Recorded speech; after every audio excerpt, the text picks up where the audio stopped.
love.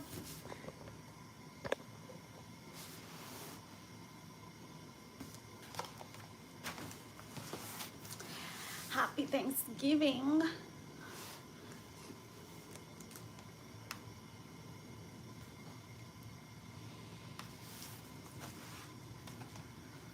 Whew.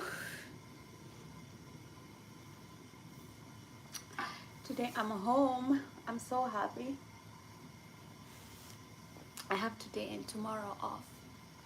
It's so nice. I mean, I'll still work, but not, I just do some necessary things, but I am happy to take a break.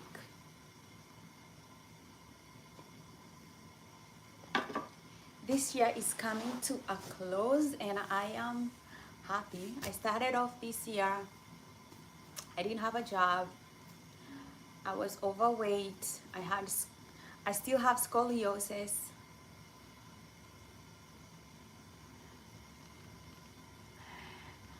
Well, welcome. Nice to see you. It's been a minute. I've been working, so sometimes I don't have time. Sometimes I come back. I am live like two to three times a week.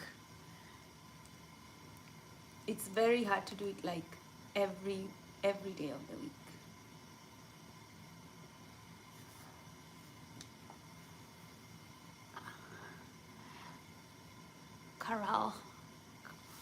Carol, man. Yeah, I'm doing well.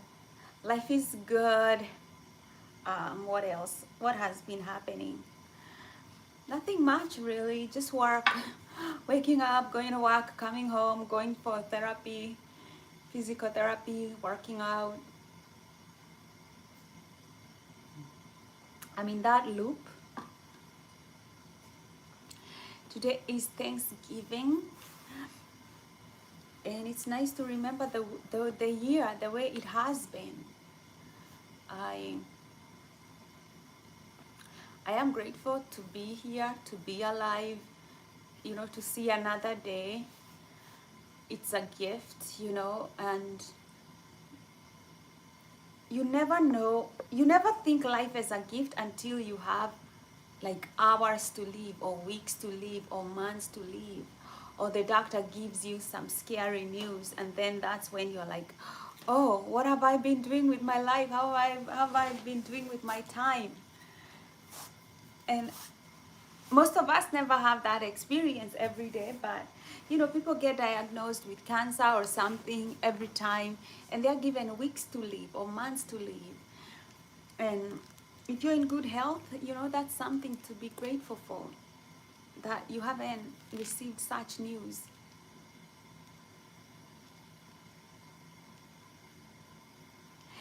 Bailey, happy birthday, Bailey. Lovely to be born on a Thanksgiving Day. Your entire life is Thanksgiving to be here. Happy birthday, Bailey. I hope you enjoy your special day with the rest of the universe, the rest of Americans. It's a nice day to have to be born. You never have to think about taking time off from work to go celebrate your birthday because it's your birthday.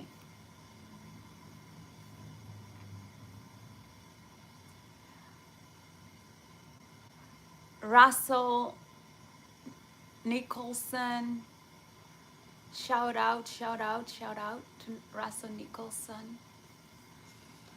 Happy Thanksgiving.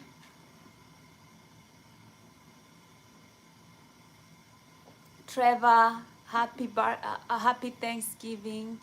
Jory Love, food review. Jory loves food reviews. happy Thanksgiving to you. Bicho, Trevor. Yeah, happy Thanksgiving. So you tell me, what are you planning for Thanksgiving? And what are you going to do for other people? Thanksgiving. I think around Thanksgiving is when our minds start tuning out from me to start a little bit thinking about other people as we near towards Christmas. You know, it's time to think about the people you want to remember this season.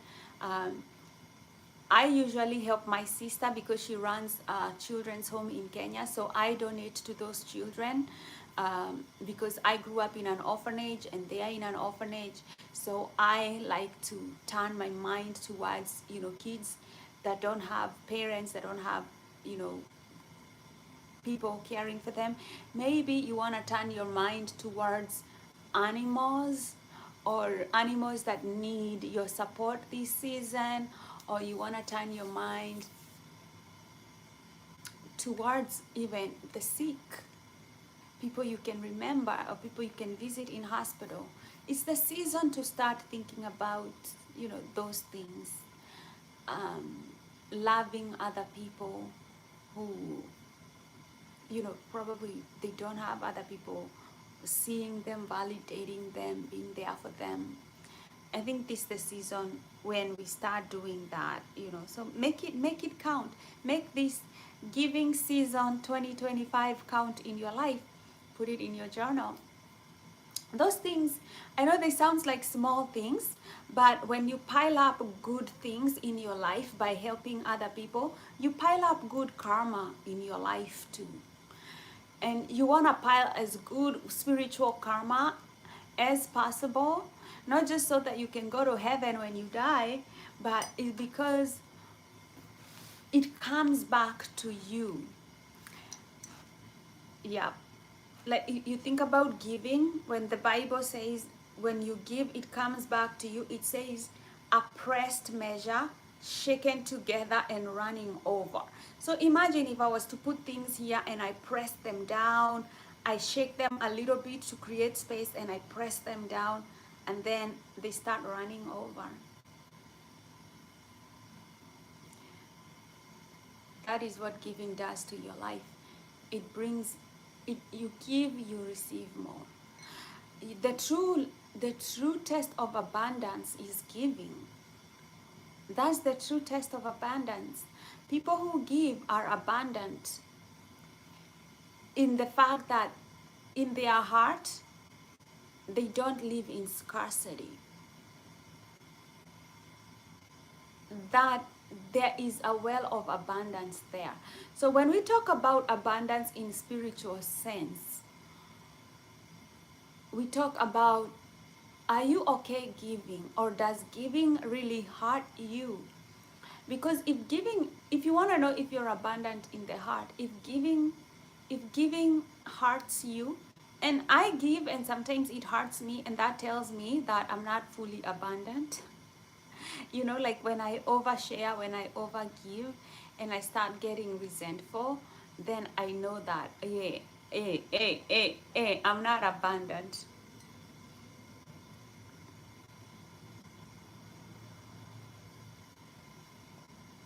Shadow the edge.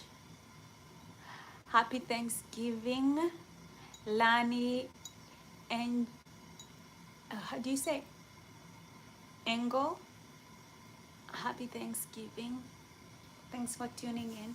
Let us know what you're doing for Thanksgiving. What what your family is doing.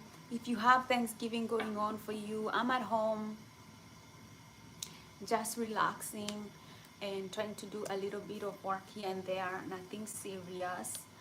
Um, yeah, I was watching.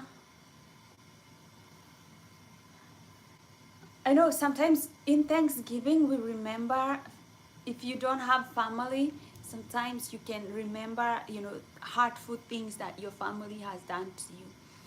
I was listening to this one guy on Instagram. He's a Black American, and he knows about. He talks about Black Americans on the street, like street Black Americans, and he was saying that, you know, people on the streets, you have to be very careful because they know psychology and they're not using it for your benefit. They're in survival mode, so they're going to use the psychology to get what they want to get from you. Whether you're a woman, they want sex from you, or whether you have money, they want to get money from you. You know, they're looking for victims. And he also said something. He said, like, a lot of people, their parents did not love them. That is why if you find that your parents did not take you to football games or invest in your skills, like playing a musical instrument, joining a club, stuff like that, sometimes just because they don't love you. It's just, sometimes they can afford it, but sometimes they don't love you. Like if they wanted you to have those things, they would go above and beyond to look for money to help you like make it in life. But you see all these cycles of neglect over and over and over where parents uh, don't invest in their children.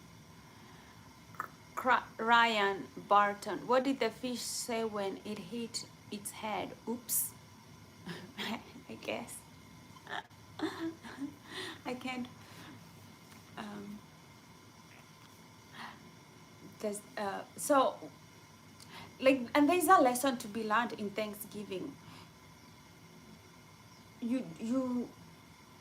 I'm not saying you go open up yourself to people in survival mode, and let them deplete you, and let them, you overgive to them until they become your dependents. And when you stop giving to them, they start hating you.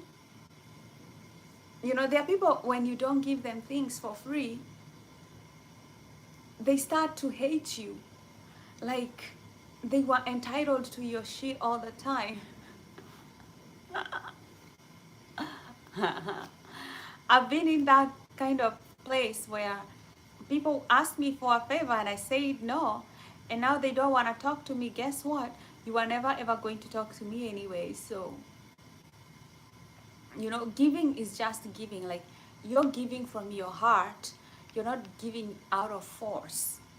And if ever you feel forced, don't give. Don't give. Um, Me, I live in California. I'm African.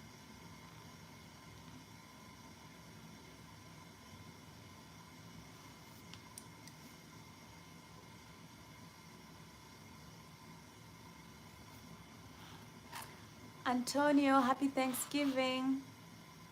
Isaiah Romero, happy Thanksgiving from Sacramento, California.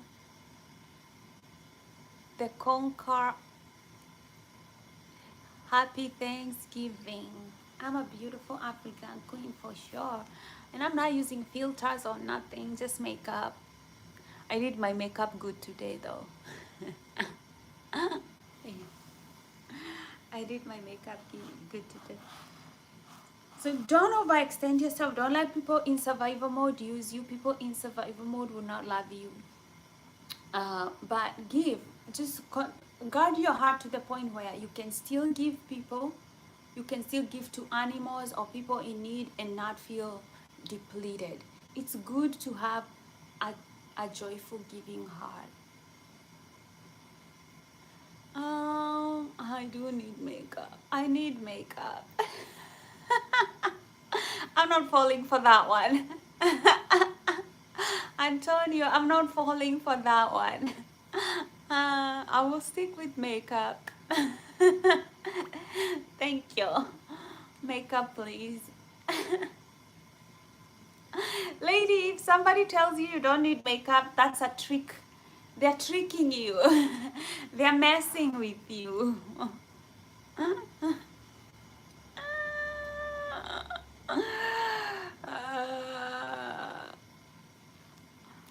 You need makeup, you need to take care of your skin, your hair, your nails. Don't let people tell you you're a natural beauty. In 2025, don't fall for that one. But I appreciate the compliments.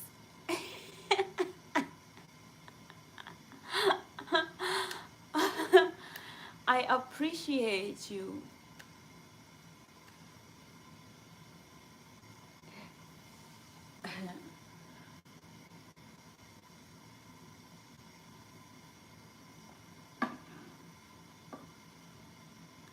Life is beautiful.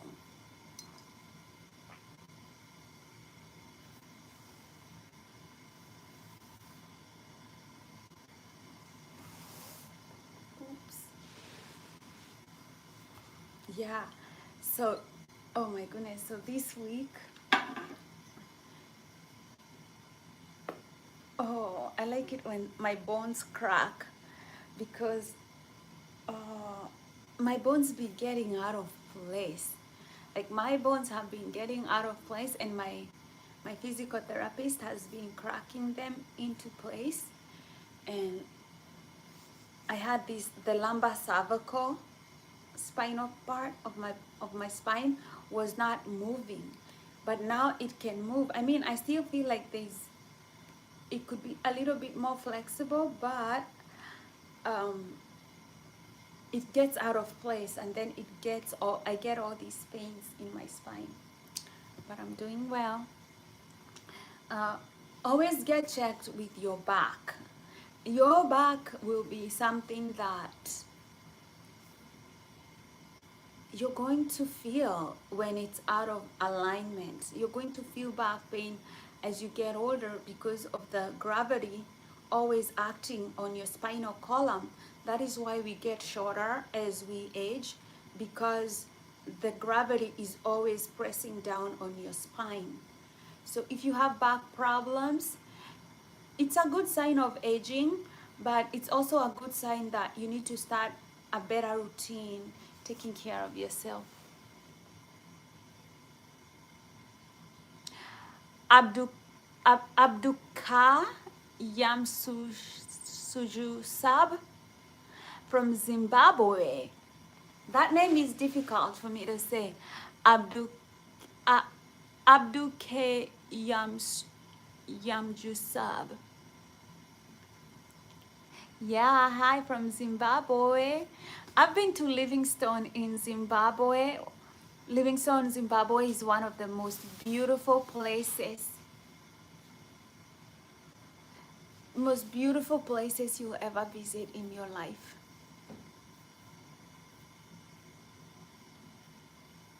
I'm African.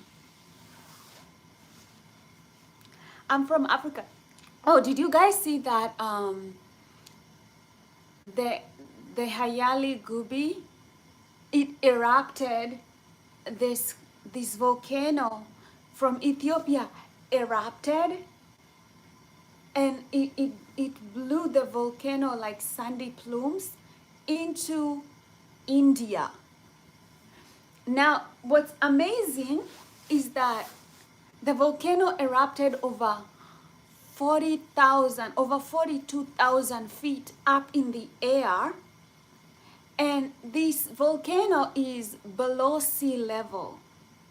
So it's in that valley in Ethiopia that's below sea level, like one of the hottest places in the world, and then it erupts, and the volcano plumes, they go all the way to India.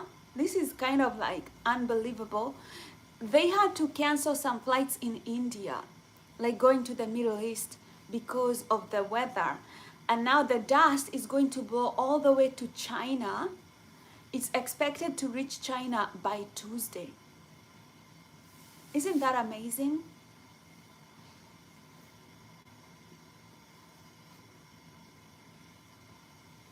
I'm not from Ethiopia. I'm from Kenya, where we have the famous Gen Zs.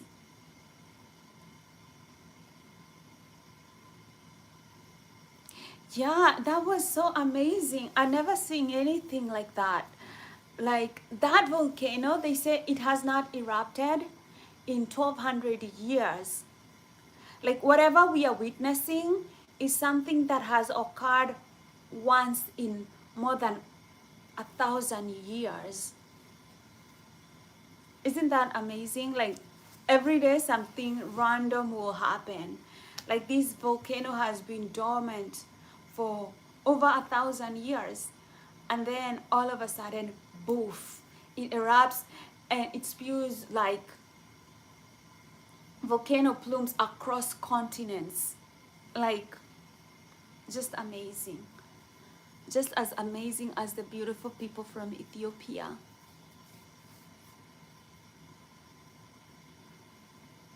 Oh, 12,000 years. Oh my gosh. I thought it was like 1,200 years. It hasn't erupted for 12,000 years? Oh, wow. Whoa. That's more than like a decade of, what do you call, like a century decade. Like, you know, like 1,000 years make a day. So this is the thing. It hasn't erupted like 10,000 years before Christ was born. Like 10,000 years before Christ was born, that's when this thing erupted. This is probably a sign from the gods that something big is about to happen on this planet. I don't know about you, but I am very spiritual. I don't believe things happen in nature randomly. Like, I don't believe, like, even the Bible says, like, when things happen, like, like, when God speaks, he speaks in terms of, like, let's say, like, the floods. When you see the Sphinx in Egypt, the Sphinx, they are covered with like marks of, like, watermarks. The Sphinx have these watermarks because water leaves marks, like the way it has left the Grand Canyon. Like, water has left marks on the Grand Canyon, on the Sphinx. It means that water, one point, water rose to that high, to that level, to that high level. And you know, there are like sightings even on the Bible says God being destroying everything with water, and it stays there for a long time. I believe water can make its mark like that. But I don't know, maybe it's something natural, or maybe it's just, you know, just nature doing its thing, or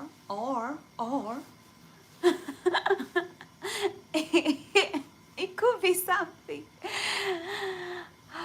Hi, Arvith, Ravith 13th. Happy Valentine's Day. Abdukiam, Jesus was there about 2000. Everything happens by the will of God. You know, I believe that too. I believe, honestly, like, nature doesn't just happen on its own. That there is something out there happening, and we don't know about it until we know about it. You know what I mean? Nine Conzio, greetings from Poland, baby. Love you too. RV13, the Pharaoh's head was carved into a pre-existing statue. Oh, so they already had a statue, and the Pharaoh said, change that statue's face to my face. People with power can do whatever the heck they want. I don't know why I keep thinking I have like my bra straps, but it's not my bra straps. It's just this thing is tight. Tammy Cody Ho, happy Thanksgiving. The Fifth World 22 sending love. I love you too. Happy Thanksgiving. XCRJ says that you adore dark-skinned one. I adore you too. Happy Thanksgiving. They were the mother of God. You know, I believe that whole thing about Mother God. I believe, so I come from Kenya, and we have this thing. We have this plant in Kenya. It's called, in Kenya, I'm going to say it the Kenyan way. It's called Jeriwaroriye. So this Jeriwaroriye, when you take it, you will meet the Mother God. And I know there are people who say ayahuasca. When you do the ayahuasca, you also meet the Mother God. I mean, this planet is female. Everybody knows the planet is female and the sun is probably male, because the sun rays, they penetrate the earth, and which is a male thing to do, to penetrate. But this female, the earth is female because it incubates and it grows things, just the way the females do. We incubate and we grow babies. So there is that dynamic of the male and the female on the planet, right? Like the planet is giving us the feminine energy, and you can tell the way people disrespect women, the way they disrespect the planet. They just want to exploit it, endlessly. And I think that's why we get things like volcanoes and stuff like that, like floods. I think is the female energy protesting because we are not nurturing and taking care of the planet. This planet is dying. The planet is actually dying. But I think what will happen is the planet might wipe us out if we are a big problem, and then it can go into like an ice age where everything dies and cools off, and then it rebuilds itself again, and then other new life forms form.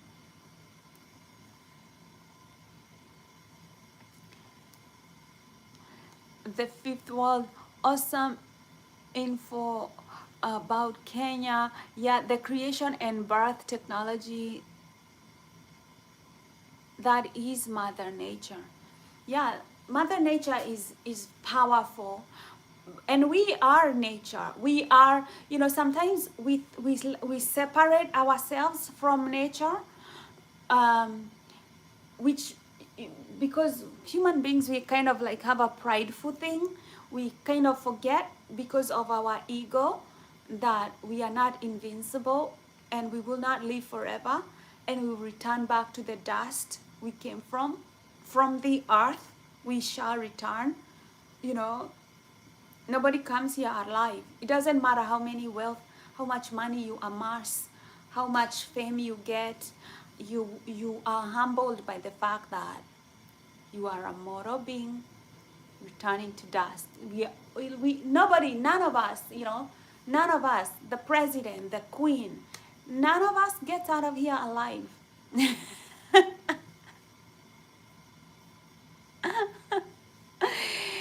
Shorts says, I'm absolutely stunningly beautiful. Thank you, love. You're also beautiful.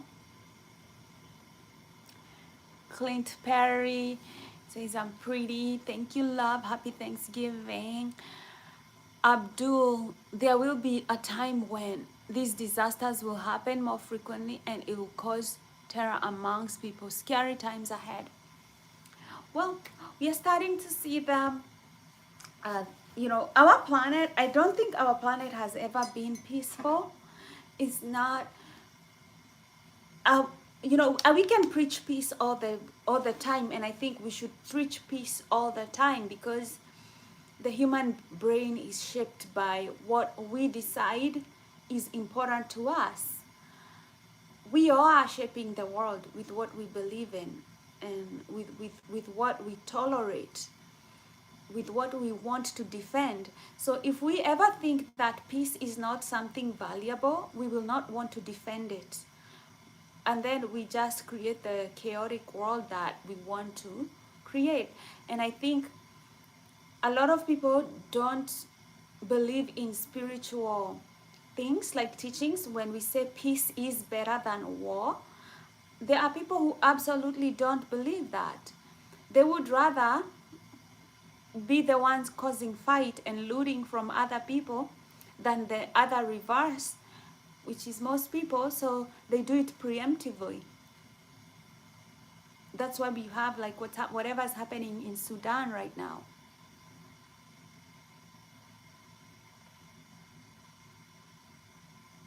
Fatima Ali, you say Jangal, main Mangal?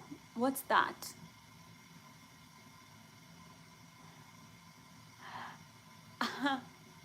Abdul, I'm not your third wife. I'm not gonna be your third wife. He says I look so much like his third wife. I have never even wanted to be a first wife. No offense. No offense. But marriage is out of the books for me.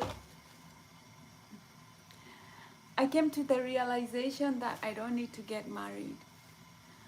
And I think, you know, I was always on the fence of whether I want to get married or have kids. And, you know, I think I realized, you know, it's a lot of work to be a mom. A lot of men marry because they want a slave wife, not somebody to love and to nurture and care for. And I never, ever, ever wanted to have the short end of the stick that people usually give women. So uh,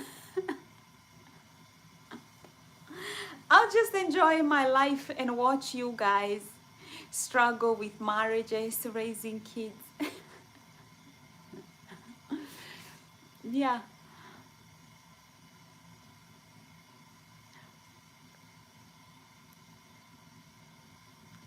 John Kai from Papua New Guinea. Happy Thanksgiving. Like, love seeing you here. Welcome to the channel. Today we are just chatting about life, you know, things that are happening around the world. Yeah, there was that big volcano. What else is happening? What else is happening that is big? Oh, the Hong Kong fire. Oh my gosh. I don't know, I think over 200 people are missing from Hong Kong. There was a fire. I don't know what started the fire in Hong Kong. And it started in one of these skyscraper buildings. And in Hong Kong, the rigging that they use for the floors is made of bamboo, you know. So because of that bamboo rigging, the fire, and it was windy. Wind and fire are kind of like the worst things. So the wind blew from one apartment to another, and they had riggings made of bamboo. So, I mean, so many buildings caught fire. So many buildings caught fire. It's like unbelievable. Like, this disaster is probably as costly. I'm sure it cost billions and billions of dollars. That fire in Hong Kong just happened a few days ago. It's probably more expensive than the fire that we had here in LA. Hong Kong near China.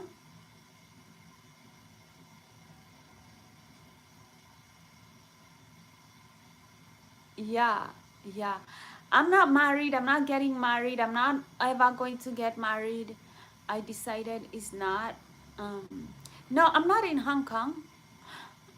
I'm in the US. But I saw that. That was huge.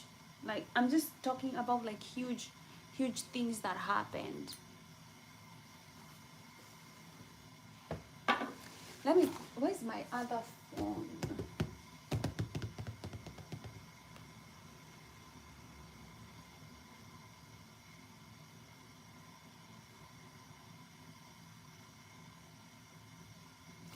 Why do you think if I come to Papua New Guinea, I'll make money? Tell me. If I can make money there, I'll probably move there. You know how much I've been asking myself where I need to move so that I can make money? And you're telling me Papua New Guinea is good? I can move there if I can make more money than I'm making here. Definitely. Definitely 100%. This world is run by money. Money is the most important tool. I don't say the most important thing, I just say the most important tool. It makes you powerful. So yeah, what can I do in Papua New Guinea that can make me money? I can probably like ship things there from the US. What do they like to buy things from the US that I can ship there and make money? If you're here, you can always give me good business ideas. You know, girls like me love to make money. Money is what makes the world go round. If you ever want us to do a live chat and we talk, I can send you a link and we can talk also. We can also coordinate that. Just write me.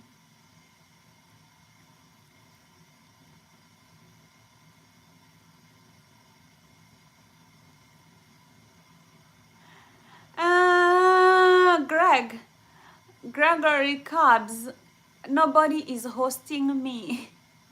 If I decide to go to Papua New Guinea, then I'll go there on my own. I don't need hosting. Do I look broke to you? Do I look like I cannot afford my way out of, like, around the world without help?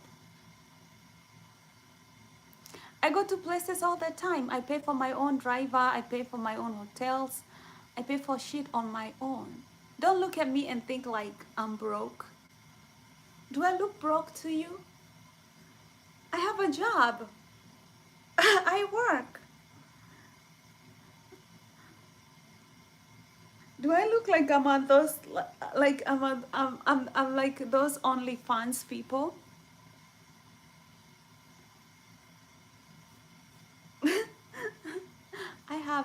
I have an actual job, my love.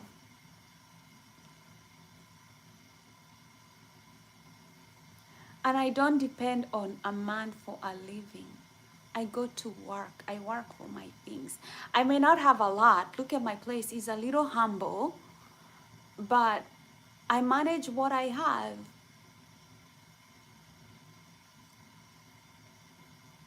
I work with people. I hire and fire people as I want. I am in HR, so I hire people for jobs. People call me, they apply, I call them, I talk to them all the time.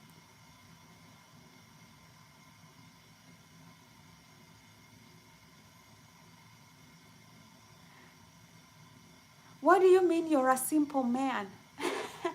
Can you define simple to me? Because I don't think people can depend on simple men. How can a woman depend on a simple man? You can,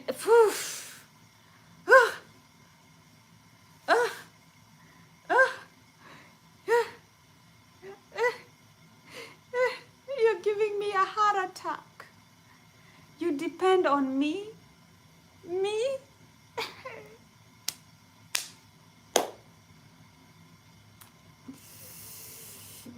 You know where I come from? Do you know where I come from?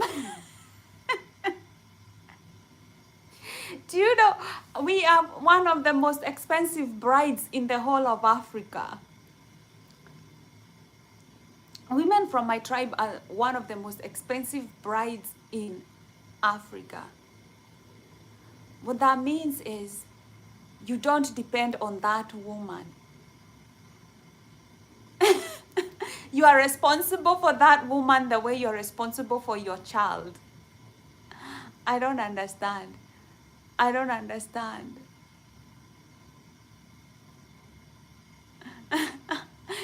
Oh, you're giving me a heart attack, Gregory. Me. A man depend on me.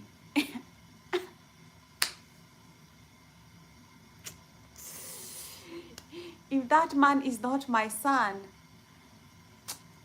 it's not going to happen.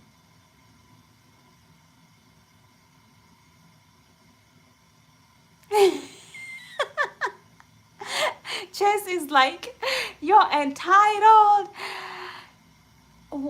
Huh. I know my rights.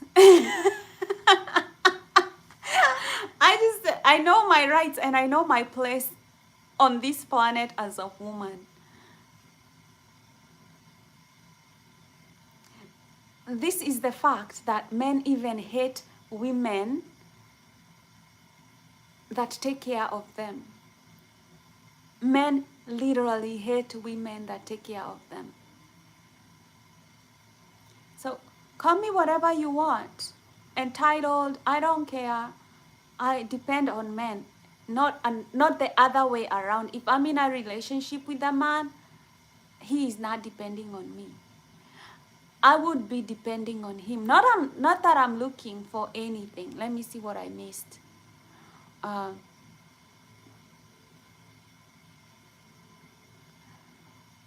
Yeah, if I was even capable, I would not also depend on a man.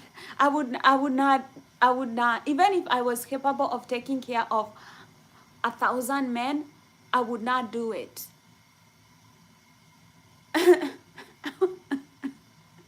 Okay? A man is not a child. A man can take care of himself like a grown-up can.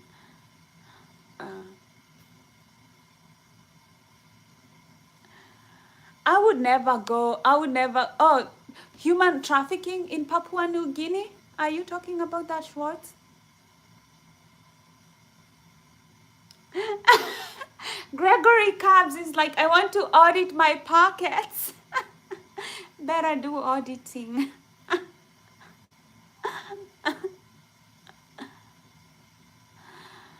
Okay, I'm going to look into that. Papua New Guinea has a lot of minerals to make money. I mean, yeah, I'll probably go there to make money. But just to make money, I'm not there to look for a man. I'm not there to, yeah, just money. You know, money is more important to a woman than a man. You know, unless that man is her father, unless that man is her son, unless that man is a very, very, very kind, generous, present husband, then money is the most important thing for a woman. Above men, I know. Just smart women know that.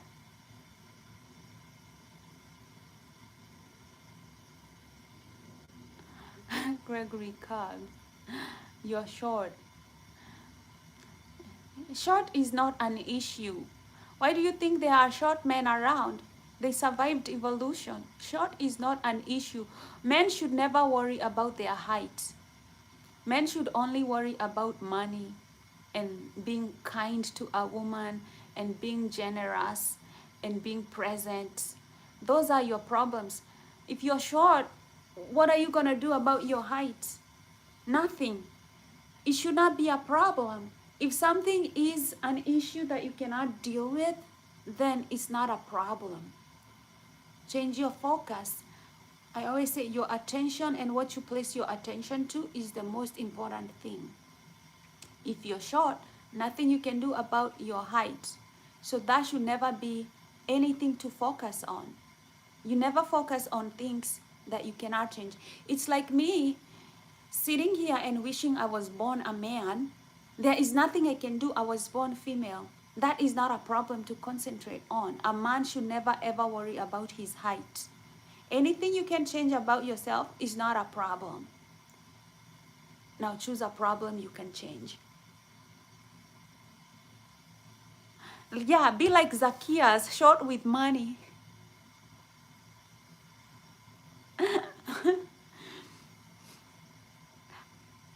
Abdul Kiasab says when women have money, they don't need a man. When women have money,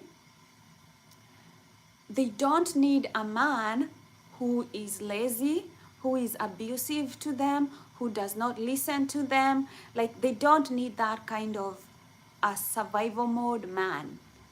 You know, I'm not saying they don't need a man. I have money. I would still need a man who is generous, kind, patient, fun, somebody who brings happiness into my life. I would still need that kind of a man, but I don't have to have a man or any kind of man. This is the reason why men need to upgrade themselves, like psychologically, you know, mentally, psychologically, emotionally, when they're dealing with a woman who already has her money. She is not going to put up with a lot of bad habits that you guys usually have when you're dealing with a woman who doesn't have money. Okay? She will put up with your lateness. You know, a woman who has money because she values time. So if you're out there wasting time, you know, she will not need a man like you. She will need a more upgraded man, you know. So she will upgrade.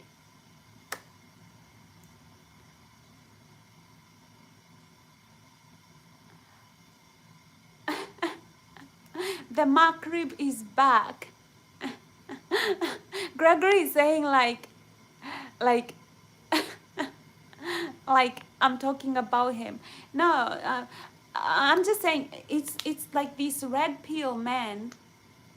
Women don't need red pill men. When a woman has money, she can protect her own peace of mind. So she doesn't need a man who comes to disrupt her life. It's not that a woman doesn't want a man. She does, but she needs a man who will do the right things for her. You know, she doesn't want a man who will cheat on her. She doesn't need a man who compares her with other women. She needs a friend. She needs a confidant. She has a lot of things to lose if she goes around with the wrong man, you know. So she doesn't have time for that nonsense. The same way you as a man, if you have money and you have things to protect, you're not going to go around, you know, looking for a low level, low value woman. You're not going to go looking for a woman who is not faithful, a woman who brings in arguments every day, no peace in the house. You know, you're not going to look for that kind of a person. You're going to look for somebody who likes you, who values you, somebody who will take care of you and your money and your property if you got sick or something terrible happened to you. She would take care of your kids, you know.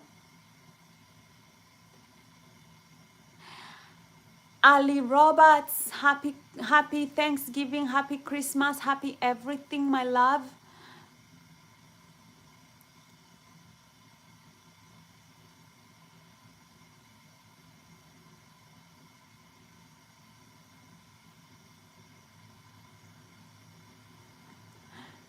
Schwartz says you can use the stock market and US businesses to take advantage of any resources abroad. Visiting the country is not necessary. You can use corporations to have resources. So you're saying that, let's have this conversation with Schwartz. This is a good conversation. So you're saying somebody who is, let's say, in Papua New Guinea, or somebody who is in Africa, or somebody who is in India can use the US stock market? Are they allowed to invest in the US stock market when they are abroad?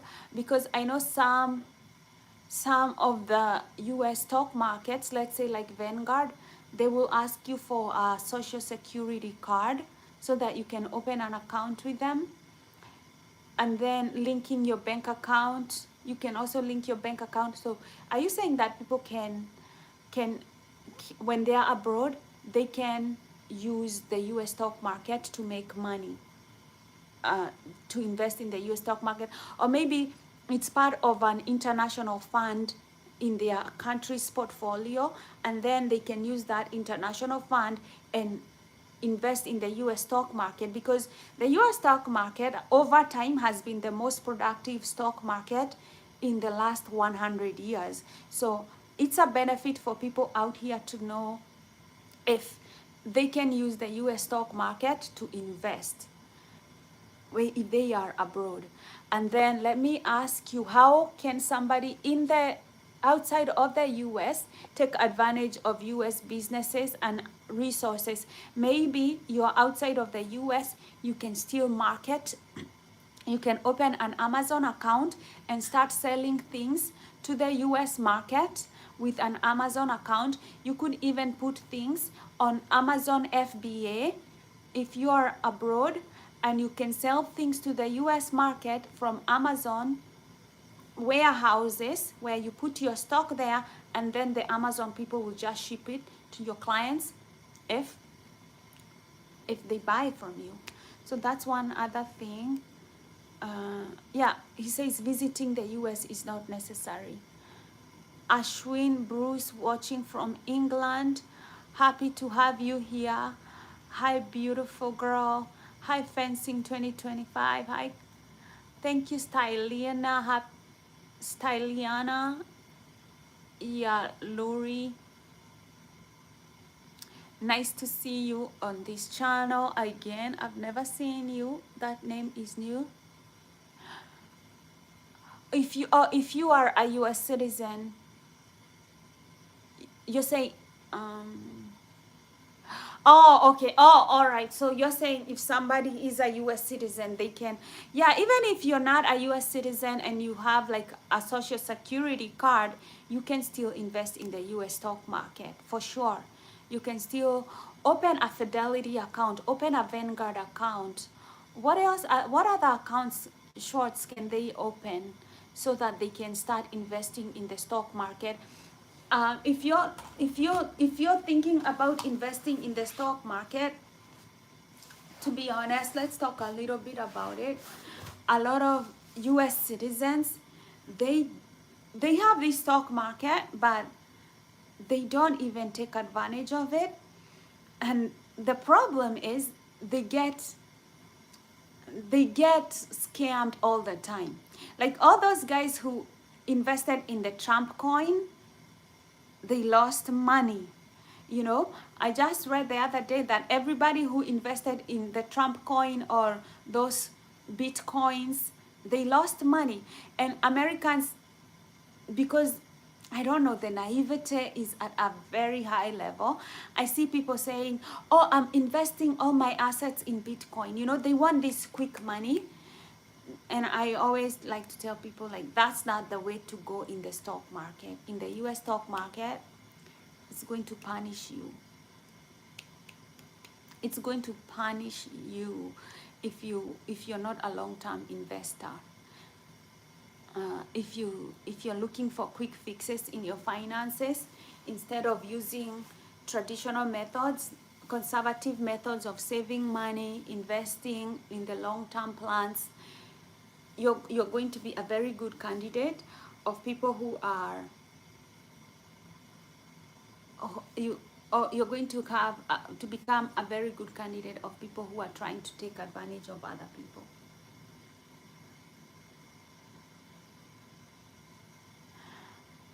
I don't like shaving, to be honest. I don't grow a lot of hair on my armpits, but when I do, I use what do you call it? There's this gel, like hair removing gel, that you use, and you use it for 5 minutes before you shower, and your hair comes out. I don't wax. I use a gel. It's a hair removing gel. It really is simple to use at home, and you don't get the yeah, you don't get the you know how, like, when we used to shave with a razor and you get bumps, you don't get bumps. It's a gel. You put it for 5 minutes before you shower, and the hair comes off. And then I usually wipe it with a warm towel, just because I don't want the cream It's a cream. It's kind of like a cream that you put, and it's a hair removing cream. You take it off. I don't know why people have all this drama about hair removal when they can use a cream.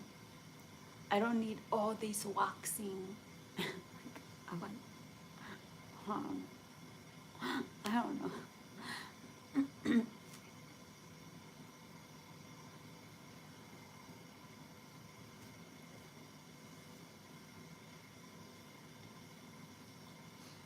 Yeah, yeah. Beauty is something. Yeah, beauty. I know beauty is a huge. Yeah, I just use the creams. And then I get on with my life.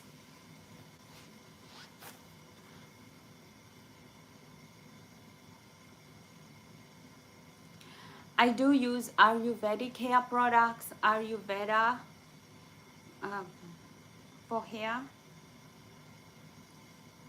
You know, some of the most beautiful people who have beautiful hair, like Indian women, they use Ayurveda hair products. So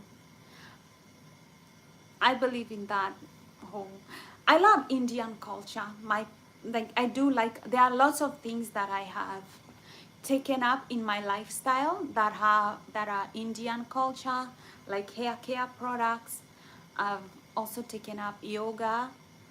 Um, I get along with Indians very, very well. Like, if I was to say, like, apart from black people, the culture that I think I get more, like, I get along with is Indian people, because when I'm working with them, they have a great work ethic. And for me, when I'm working, I have also a good work ethic. So I like people who, do that. So, yeah, I've taken a lot of from the Indian cultures too. Mm, mm, mm. Yes. Um, Camping guy.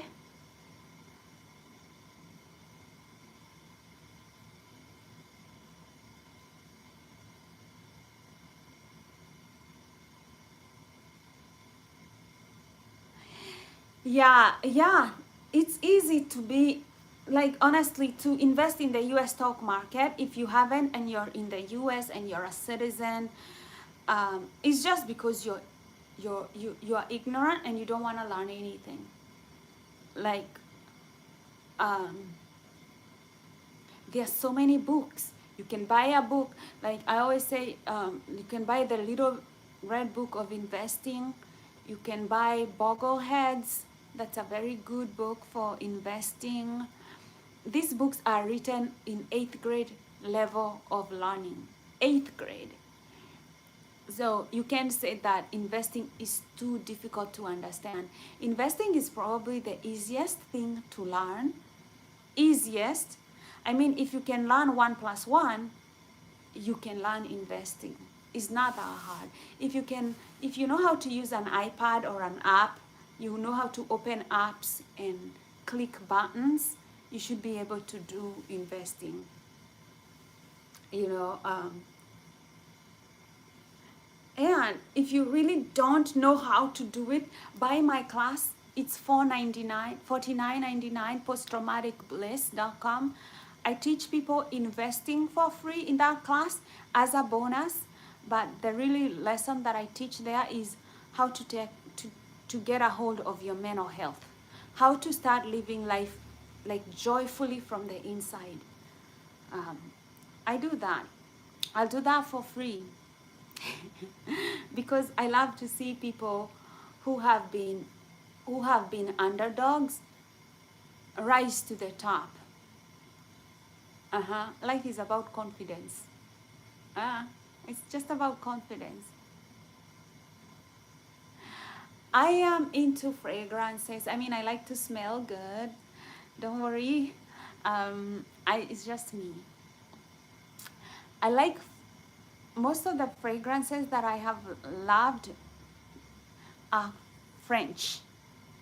French fragrances for me have been very floral, very springy, natural. They're not too, some fragrances that are cheap, you can tell a cheap fragrance.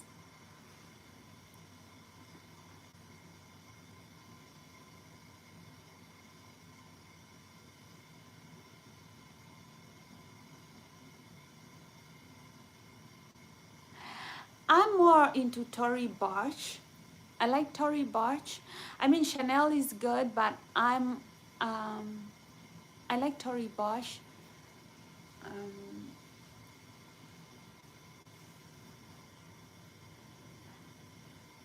yeah. Hi, Abu Bakar Aliyu. Happy Thanksgiving, love. Yeah.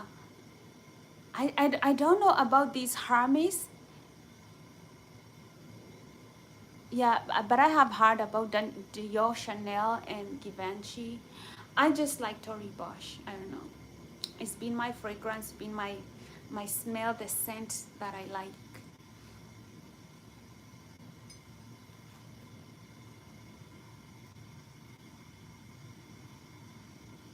I'm doing good, love. Just enjoying happy Thanksgiving, hanging out with you guys, talking about everything that has happened the last few days, from the Ethiopian Hayali Gubi volcano to the fires in Hong Kong to Thanksgiving here. Yeah. Another terrifying thing that is happening, it could be terrifying, it could end up being okay, at least probably not dangerous, is they want to build a railway. They want to build a railway in the Amazon, and the local people don't want a railway in the Amazon because of the of the pollution that it can cause the Amazon. And why should you care? Why should you care about whatever the heck happens in the Amazon? It's too far away from you anyway. Why the fuck is it your problem? Here's why you should care about what happens in the Amazon. We need oxygen on this planet to breathe, okay? Trees make that oxygen. Trees and grass and green things, they create oxygen for the planet. The Amazon is the last remaining large forest on the planet. It's the only thing that is regulating our planet. Because if we cut down trees, we are in big trouble. In the future, you want your kids to be walking around with oxygen masks and oxygen tanks? So because they cannot breathe? Or do you want plants to be suffocated? Because we want capitalism over conserving nature?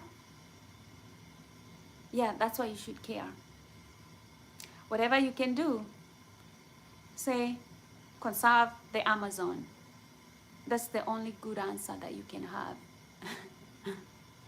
So, yeah. That's another thing that's happening lately. I think it will be the beginning of the end for the Amazon once they start making sure that they are able to bring in a nice railway to exploit the resources in that area, which 90% of them will come from the Amazon. I think it will be the beginning of the end. But you can stop consumerism, you can stop greed. It's such a powerful thing. And they're doing this and the world is silent. Probably because you're all too busy surviving. Rukyu, Rukyu, Iraq, It's 8:51 a.m. or p.m. a.m. or p.m. in Iraq. Happy Thanksgiving wherever you are in the universe.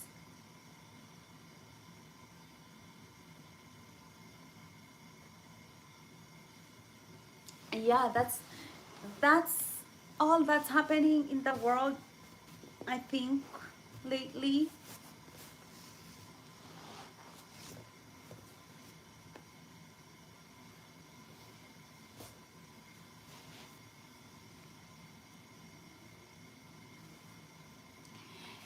Yeah, whatever you do, save money for your children, for their future. At least you leave something for their for your children's children.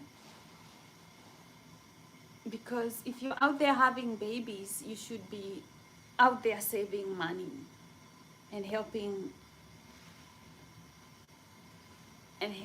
lessen poverty in this planet. A lot of people are giving birth to children, but they're not taking care of their children, and they're not saving money to secure their children's future. They are part of the problem of creating generations of poverty. Don't do that. Don't be that person. Love your children, care for them, protect them from harm by saving money, not using everything you have. You know, and if you don't think you can save money when you have children, don't have them. Then go out, live your life, and don't have children. And, you know, don't create problems. It's just not worth it. It's not worth it. A lot of people create generational trauma because of poverty. People living in extreme poverty.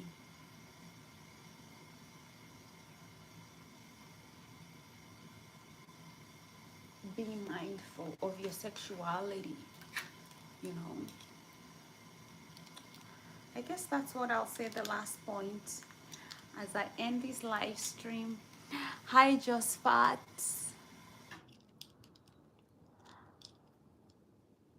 Ex-boy.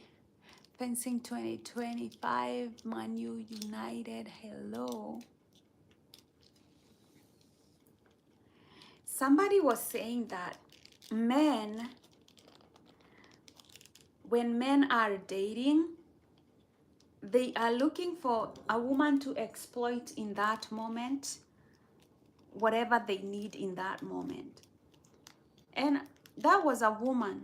So I know that if a woman is saying this, it's because she has learned something, you know. She has learned something about men, you know. If a man wants a woman who looks good by his side and eye candy, he will go look for a beautiful woman. If a man wants a woman to build with, he is not going to look for that eye candy. He's going to stay away from those women, you know. If a man just wants sex, he will go for a woman on the street, somebody he doesn't value or respect. And you know, and I think these things are good to know about women. About men and their dating styles for women, so that they can also, so she was saying, as a woman, you should also have purpose when you're dating. Let's say you just got divorced and you just want to go out there and have fun. There's a man for that. And this is what she was saying. I'm not the one giving this advice. You tell me if this makes sense to you. So, and I thought actually that kind of is very realistic, and that is actually very practical. That most women, you know, if you just want to have a good time, men in their 20s and early 30s are probably very energetic. it's just a good time that you want, if it's just money that you want, probably a man in your 20s is not gonna work for you. I don't see any reason a woman though should have of dating a broke guy. But I mean, let's say I'm in my 60, I'm 65, and I just want this romance that I know is not true. Then I guess I can have a broke guy. But that was the advice. That was the advice she was giving. That was the advice she was giving women. And I thought, wow, that's a very pragmatic woman. And I was like, I love this. I love that pragmatic way of thinking. Like, hey, you're in your 20s and you need money, you look for a sugar daddy. You're in your 60s and you look love and you want love, you go for a younger broke guy. I guess maybe that can work too. I mean, you really need to be a very not traditional woman to take that approach in life. But I don't know, I think if you are successful, you would be happier. Because this market for dating is terrible. The market for dating is rotten. There is nothing good out there to take home as a woman or a wife. As a woman looking to get married, or as a man looking to get married. I don't think there's much there. Schwartz, you're saying marriage sucks. Yeah. I'm from Africa. I live in the US. That's all the information I give online. You do what you may with that.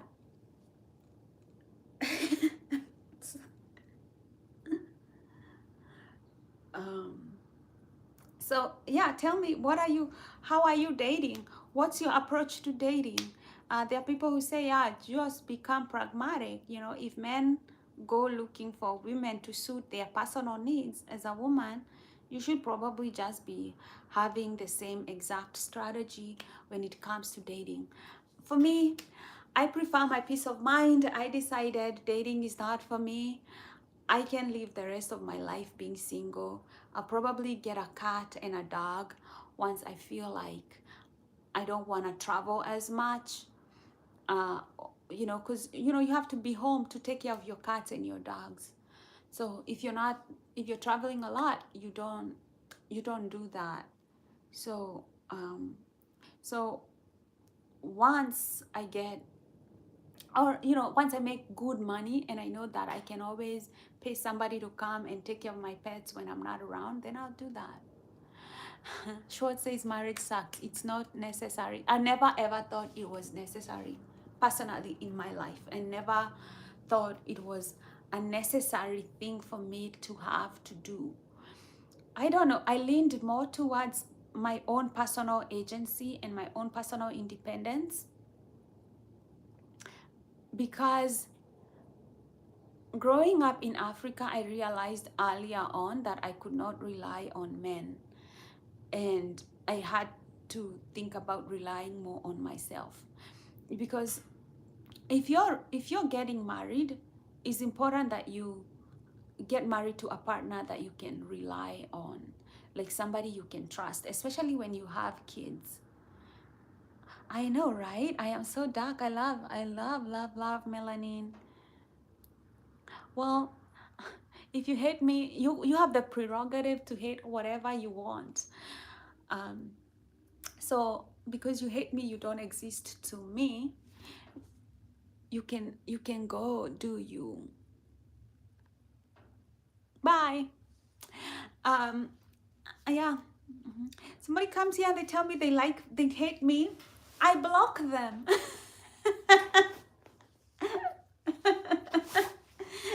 You don't have to be in a channel where you hate people. You can go somewhere else.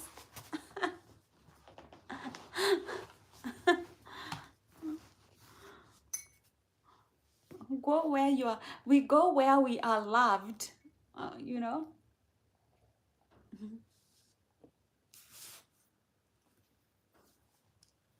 Well, you apologized too little too late. Too little too late, Mina. Oh, you love me? Okay, now I'll keep your comments now.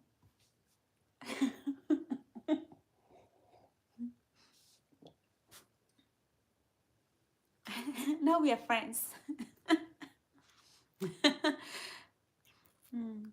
I know you are joking. Yeah, but I love myself. I love my melanin. I am beautiful. You know, I thank God that I know that. Yeah. Yeah, I know there are people who actually wonder how you live with all the darkness of your melanin. Like for me, this is natural. This is Mother Earth.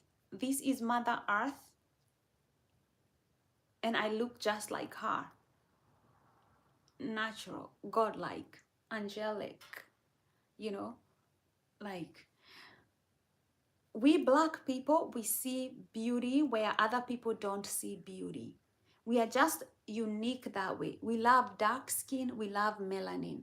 Like this is not a mistake. This is something that we chose for millions of years. We chose dark skin. We chose this complexion. We chose it. This was passed down because it was beautiful quality that we see, we love to this day, and we find that it's beautiful. You go to Africa, the conversation is always about, oh, you have really a beautiful dark skin. Your dark skin is beautiful. Like dark skin is so beautiful that Solomon in the Bible talks about this woman who is as dark as the night, that she was so beautiful because of her dark skin. So when you think about evolution and sexual selection, where people sexually select people that they view as beautiful to mate with and to bring on young ones with, we selected dark skin because we love the melanin, we love the beauty, we love dark skin. That's something a lot of people will not understand from other cultures, from other parts of the world, that we celebrate darkness and dark skin. We see it as strength. It's a sign of beauty and a sign of lasting strength and resilience and boldness. We like that kind of a thing. We pass it down to our children because we think it's beautiful. You may not understand it, but it's your perception. You know, we all view the world in different lenses.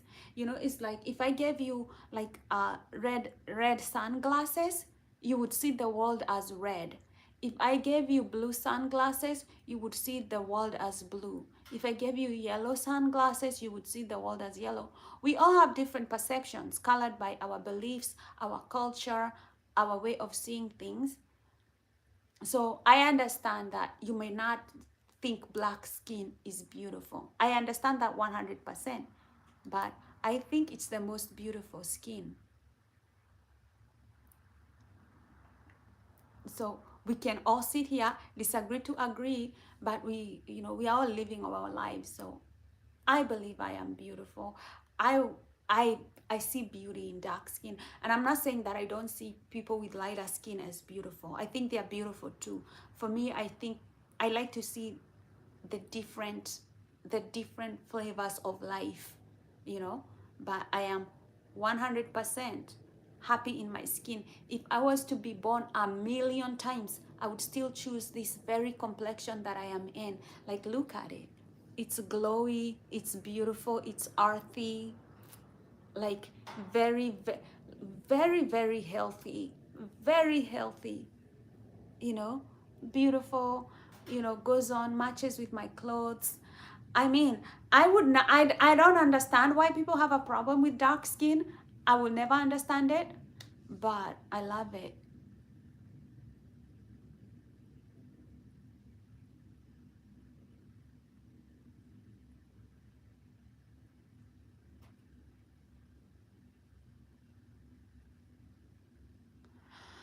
Uh, okay. I will invest in mining companies. I already am in the stock market.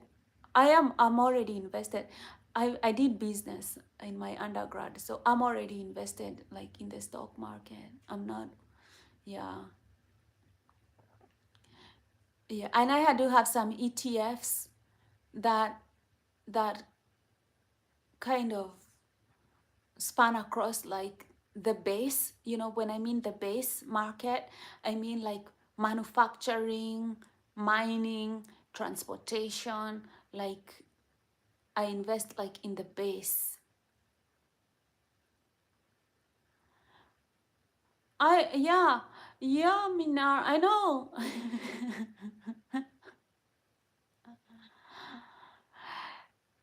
Mina, I already accepted your apology.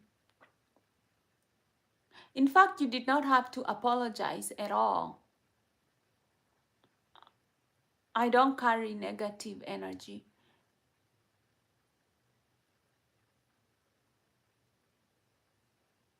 I try to do that, but what I need right now is I need a good business, to be honest.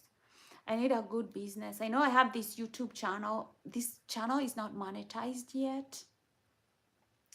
So, but on top of my job, I need to make more money. Mina, you're fine. You're fine. You're fine. For me, let me tell you, I'm very woke. I'm very woke. I understand people. I understand cultures. I understand how people have different beliefs in the world. I understand all that. But I also understand that I love myself and I love where I'm from. Uh, and God loves me. And that's enough for me. So, really, whatever people say, I have learned to to put on a bubble around what people say, and that bubble only allows only positive things in, and I put out the negative things. I've learned to put them out, to block them. So yeah, that's how I live my life.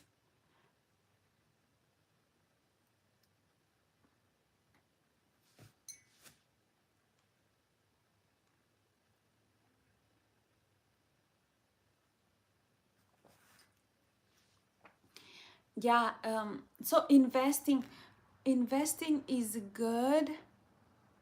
Investing. So for me, the next thing I'm looking into like starting my own business.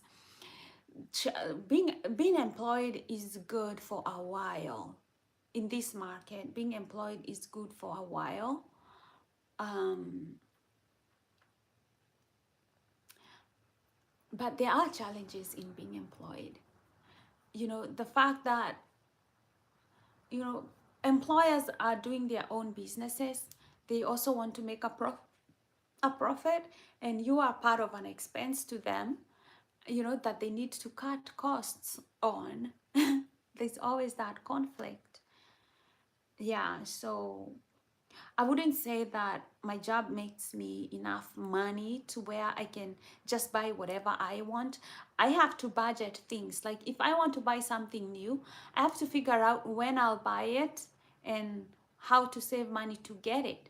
And that means that there are so many things I would rather have, but I cannot have them, which makes you have to be disciplined financially to a point where, there are things that I forego. There are definitely things I forego that I cannot have even if I wanted. And I don't make enough money to have a child. Like in when I was younger, I would have loved to become a mother. And those are the things that I have decided, like if I cannot afford them, then I cannot have them. And that's okay. I can live with that. Then to realize that in this market, I cannot as an adult, I cannot afford to take care of another child, I cannot have a child. It's just the way it is.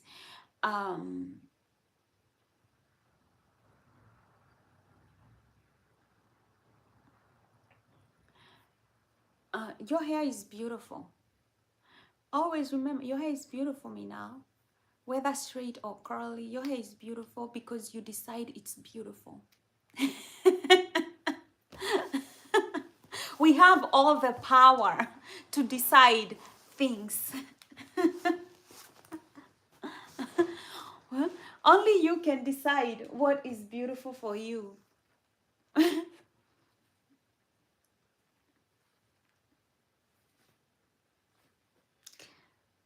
For example,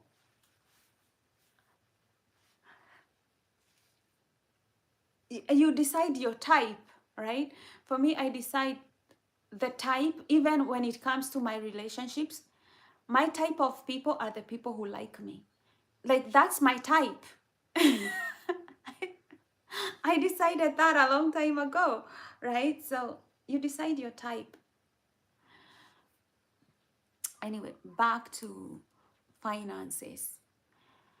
Yeah, you decide what you can afford and what you can afford. Hi, Charles.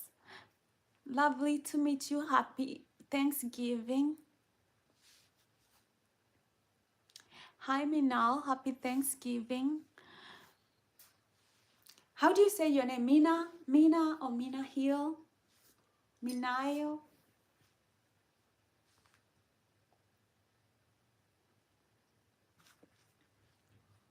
My channel is about mental health, loving yourself, guarding your nervous system, protecting your energy.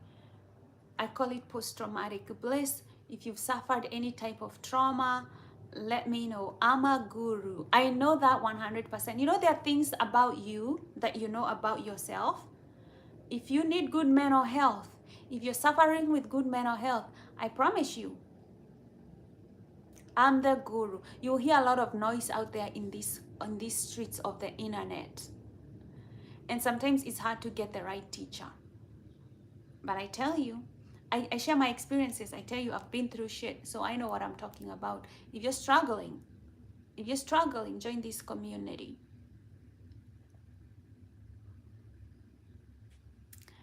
Join this community. Who you are on the inside should be greater, always greater than what is on the outside. Out there in the planet, it doesn't matter. You are the one who matters. You are the one who is powerful. You are the one who is life. You are the one who is alive. You are the one who is breathing oxygen and air just like everybody else, because the universe and God thought you're just as important as everybody else on this planet. Okay, so who you are on the inside should be more greater than the hate that's outside there in the universe. Who you are is greater, always greater on the inside than what's on the outside. And once you understand yourself, I'm telling you, your life changes completely. Your life changes completely. You never know how many, it doesn't even happen here on the internet. It happens on my daily life. How many times people come towards me with disrespect and they get checked and they change their tone, because they must change their tone because I change the tone. Because I know myself. I understand who I am. You know, and this is what I teach people, is who you are on the inside. Who you are on the inside. I teach so well. I have never seen anybody come to my class and get my class and not come out loving themselves more, not come out putting more boundaries and protecting their inner peace and mental well-being and achieving greater things. I have never seen it happen. I've never seen somebody come to my channel and go outside empty-handed. Never in my life.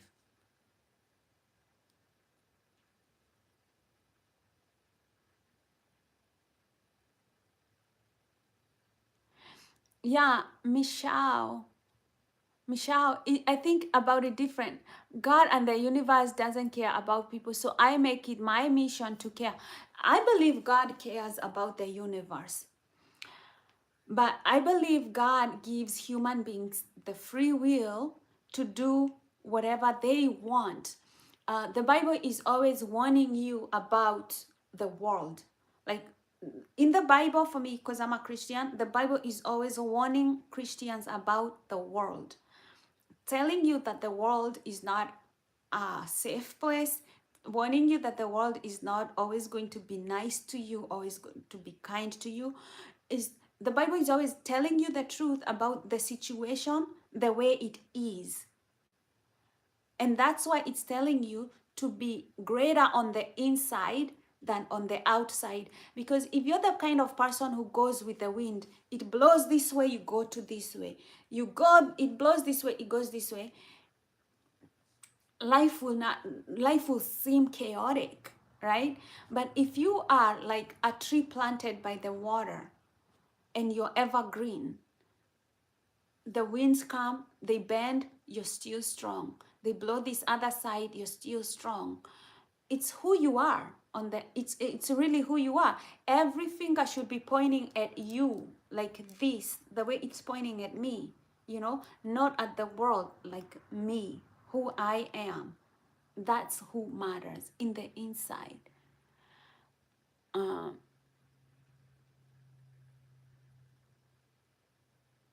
oh wow, Schwartz, you work in construction. I love these kind of businesses: construction, HVAC, plumbing. These are very good businesses. You're happy for me. I love that. Indeed, stay vigilant. I'm staying vigilant. God bless you. I hope you have a wonderful day at work, Schwartz. I hope that uh, everyone you meet greets you with kindness. You're welcome wherever you go, and that you make a lot of money today, and that you have a good spirit, and that you stay a happy, blessed day. So, yeah, lovely seeing you. Have a beautiful day. Happy Thanksgiving. Take care, love.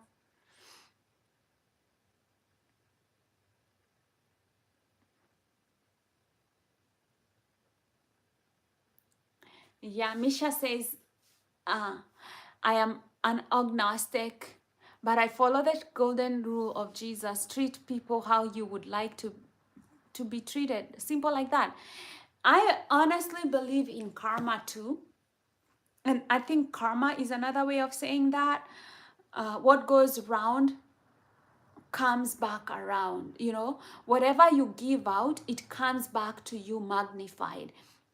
The Bible talks about it being shaken together. You know how you would take something and you shake it and then you press it until it's so full that it's running over. The Bible says whatever you give comes back to you, a good measure, shaken together, running over. And a lot of people don't understand karma. Karma never misses in your life. Whatever energy you put out there, whatever you give will come back to you. Anything you give out into the universe will come back to you magnified. And for me, that's why I never even care about revenge or things like that. I know people will get their share. A good measure, shaken together, running over. I 100% believe in that. Mina is saying, uh, sister, do you know about the Leviathan sea monster? I don't know about the sea monster. Tell us about him. I never know about that. Um, yeah, I, I wanna. Yeah, tell us. I always like to learn like new tales or new, what do you call it, mythologies about about something. Yeah, that's something I'd like to learn. Something new. I'll probably have to Google it. Yeah,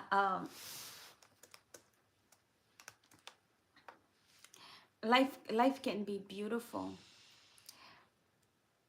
I I think because Christ was very spiritual, that's why I believe in like, okay, his teachings are so deeply spiritual, and it's not just his teachings, it's also his whole life was very symbolic. If you think about it, just being born, like being born a king in poverty. You know, he is born a king, and right now, if you think about the Christian faith and everything, he's definitely at the helm of it. So he is indeed king in that spiritual realm. And his story is like, he came here to be a spiritual king. He did not come here to be a king like the King Herod, or like a real like political king. He came as a spiritual king, and he came from impoverishment. Like, just you think about how in even in your spiritual life, how for you to ascend in spiritual realm, you go through a lot of pain. There's always like something going on in your life, whether it's sickness, whether it's poverty, whether it's money, whether it's stuff like that. Christ is the king. Mina, if you are afraid of anything spiritual in this life, you need to take the Bible. You need to read the Word of God. You should not be afraid. You should not live your life being afraid of things like they live deep in the sea, like there's a jinn or that. When you're scared about things like that, is because you do not have enough. Whatever spiritual life you have is not sufficient for you to be strong. It's the spiritual life. You're afraid because your spiritual life is not strong. You need to read the Bible every day, and you need to listen to the Word of God every day, like, so that you stop getting scared of things like this. When you say you're scared about like a deep sea monster and stuff like that, I can tell you this is something spiritual, and it should not be happening if you are strong in your Christian faith. Christians are not afraid of things like this, because Christians don't practice any kind of witchcraft. We don't believe in witchcraft. We believe in the Word of God. That's the only thing that protects us. We do not believe in any other things. All these other things, the reason that you're scared of a deep sea creature, it's all in your mind. It's all in your mind. You know, the devil wants to attack your mind. That's why the Word of God is the word that protects you. It fortifies your mind.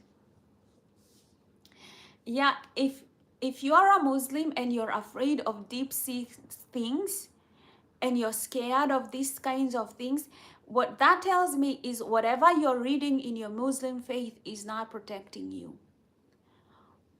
It's just what it tells me. I'm not saying that your Muslim faith is wrong. I'm just saying that it's not strong enough to protect you. Yeah. So I'm saying, I'm not saying that you change your Muslim faith. I'm not saying go become a Christian. That is something that if you are to become a Christian, if in this lifetime you are meant to move from being a Muslim to a Christian, is going to happen on its own in a natural way. If you are meant to stay Muslim in this life, you will stay Muslim. So even reading about the Christian Bible will not change your Muslim faith, because that is what you are. I have read Islam, I have read the Quran. I'm still a Christian. Yeah, like, because most of the things also that are in Islam, they are also in Christianity.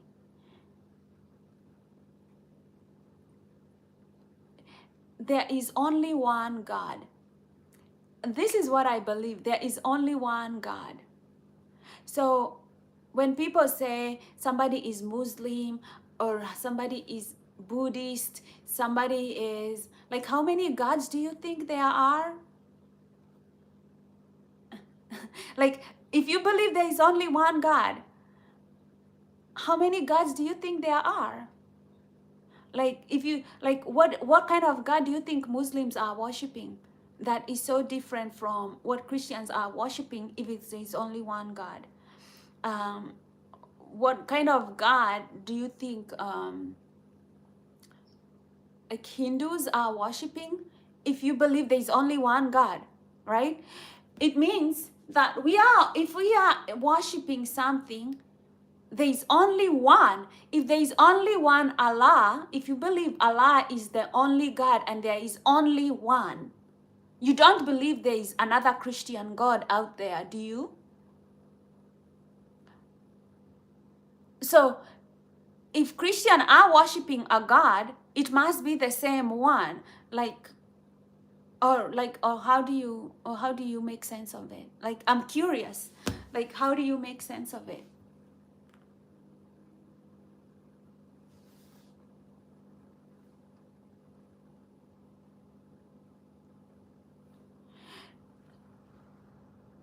So what I believe, these books, like Christian books, Islam books, whatever, they are trying to tell you something. Like, all of those books, they're trying to tell you something. But is the way that they will shape your mind that matters. So if you're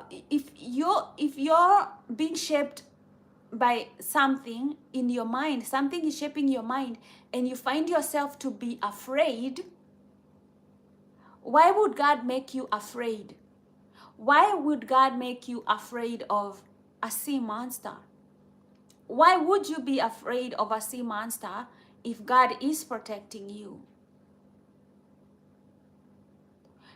You know, like the Christian Bible is always telling you, like the Christian Bible is telling you all the time, do not be afraid, for I, the Lord your God, is with you. If you go walk through the shadow and the valley of death, I will protect you. You know, God in the Christian Bible, and I think this is where sometimes I find like a difference between Islam and the Christian Bible. God in the Christian Bible wants to protect you. Whatever you do, He is protecting you. He is loving you. He is protecting you. You do not need to do anything for God to protect you, because He tells you, I have loved you with an everlasting kindness. I am protecting you. No sea monster is going to touch you. I am protecting you. Nobody is going to touch you. I am protecting you. I sleep very well. I wake up very well. I don't have any afraid that something is going to get me. Because I know God fights my battles and He wins those battles for me. I don't have anxiety over those things. You know, I don't have anxiety over those things, because that's the job of a God, to protect me, to keep me safe. You know, I don't need to fight nothing. I don't need to worry about anything. I don't have no battles to fight. In the spiritual realm, I know God has protected me 1000%. E pluribusanum. Hi, love. Happy Thanksgiving. I'm in the US. George Kelly, beautiful. I love you too. You're beautiful.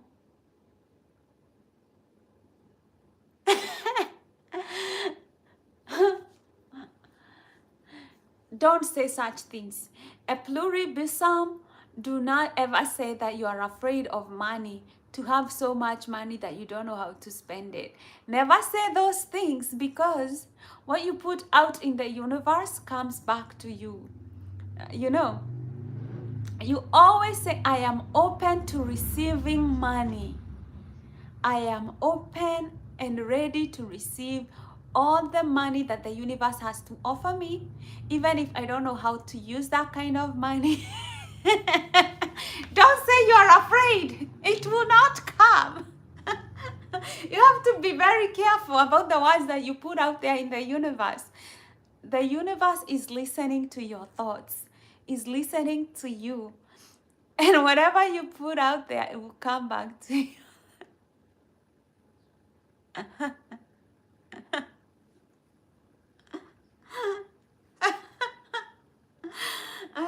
Say, I am open and open to receiving all the wealth the universe has to offer. I am grateful and ready. Mm. Yeah. And you can also say, I am ready to share my wealth with other people. All that money that is coming your way, a pluri, you are going to have it. Michelle says, for easier for a camel to pass through the eye of a needle than for a rich man to enter the kingdom of heaven. It all comes with humility. You know, blessed are they say the blessed are the humble, because they will see God. The people who are humble, they will see God. You know why the rich people are not able to see God? You know why it's easier for a camel to walk through the eye of the needle than a rich man to see the kingdom of God? Remember, Christ says that the kingdom of God is here, is already here. He doesn't say that it's not about going to heaven. He already says the kingdom of God is amongst you. It's right here. And Christ also points the kingdom of God to be in your heart. To be in your heart. So that kingdom of God is opened in your life. You will see the kingdom of God if you are not too rich that you're so arrogant that you don't understand things like kindness, things like patience, things like humility, things like laughter, things like joy, things that are important like peace over money. You know, a lot of people don't prioritize friendships. They prioritize things like money, you know. So it's so hard for the person who is rich to open that door to humility and realize, you know, I'm living my life this way when I could be living my life this way, you know.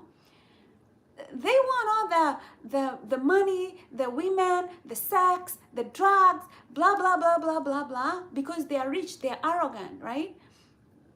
But they don't understand the kingdom of God is still among us. It's still very here, very, very real among us. But to come out of that horse where you have money, you can do whatever, you have women, you have drugs, to come out of that horse and go back and reset your nervous system, reset your base, start finding joy in sunlight, taking a walk, or listening to just good music. That's why the kingdom of God is so hard for the rich. It's easier for a camel to walk through the eye of the needle than a rich person who's already so drunk with power. They can have sex, they can have whatever they want, they can have drugs. For them to live that life and go on and take on another humble path where they are not exploiting the planet, they are actually trying to even plant more trees to make things more recyclable, to instead of just exploiting things. That's look at our political environment, not just here in the US, not just Africa, everywhere in the world. It's very, very hard.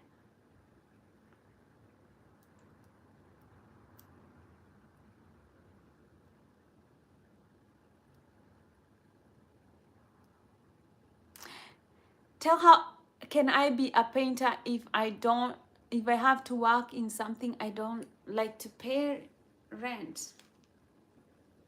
You don't like to pay rent? Like the millions of us around the world that we don't like to pay rent, but we have to pay rent.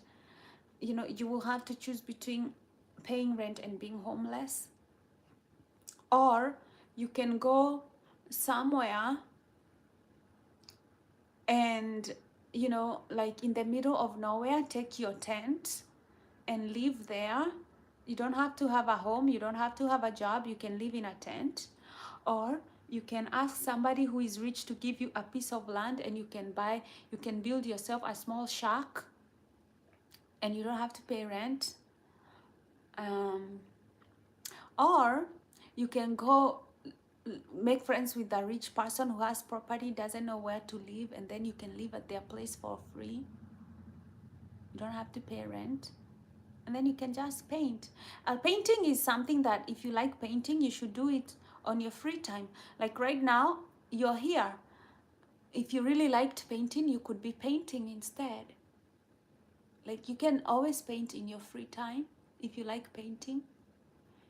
You know, painting takes a long time to get to become a good painter. So the quicker you start doing it, even if it's 5 minutes a day, the better you're going to become at it.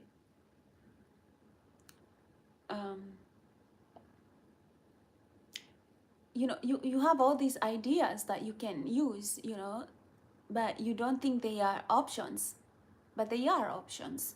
You can buy a small piece of land and then start building. Instead of renting, you just build a shack, like a small place. You buy a piece of land, a small piece of land, and, you know, build a small room, like made of wood or even like the iron sheets.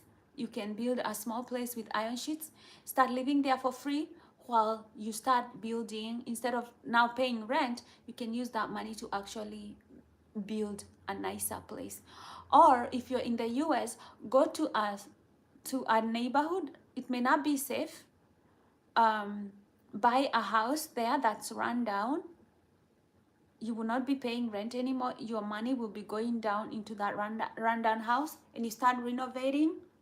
Over time, it will become a beautiful house. Then you can sell it and then move to a better neighborhood.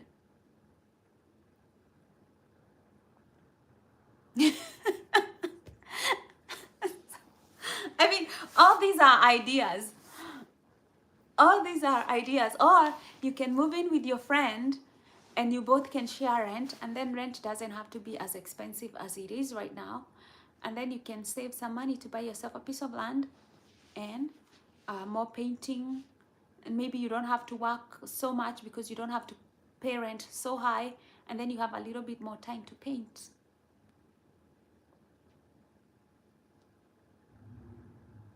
I'm doing all the thinking for you, and you still haven't liked my videos.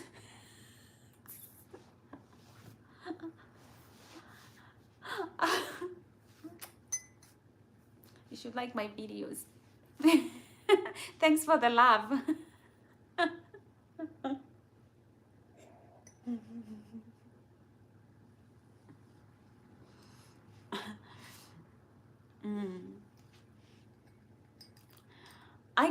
I'll give you all my ideas right now, you know, from rent sharing to moving in with your rich friends. When you move in with your rich friends, though, don't become a liability. Clean for them, you know, cook for them, put in some music for them, make their life like lively so that they are happy to have you around. People will have somebody happy around for free. Do you know, like, dogs are like one of the most expensive creatures, but people have them for free? Because a dog is excited to see you, they're happy to see you. I mean, I know mental health, that is why I'm kind of like opening these secrets for you. But if you understand people, and here's the secret, people can give you free shit. If you understand, oh, a woman is the most expensive thing to have on the planet. Okay? It's just women, we are the most expensive thing on the planet, and we have no apologies to make for that. It's just the way things are. a woman is going to be expensive, no matter what. A woman is not, a woman is supposed to be expensive. It's just the rules of society. That's, a woman is the most expensive thing you will find out there, walking with 2 legs. Expensive. You see a woman and you don't have money, go find money. Okay? Okay? We are expensive, you know, because a man is also expensive to a woman. Men don't think they are expensive to a woman, but if I have a child with you, that's a whole other life that I have to worry about every day. Every day. So why should I make it easy for you as a man when your choices and you being in my life can make my life double expensive?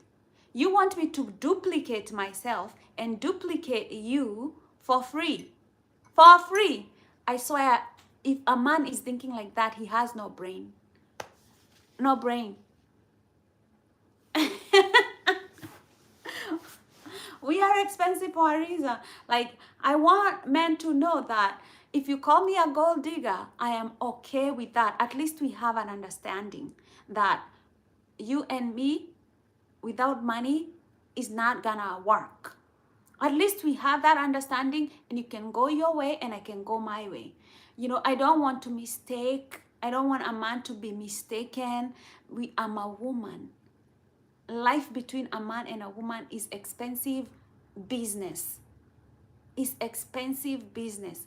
So you come from me here looking for a discount of a life? Hell no. I'm not touching that. I am running away. I will chase you. I'm gonna be chasing you away from me. Okay? It's a joke. It's not even a joke. Yeah.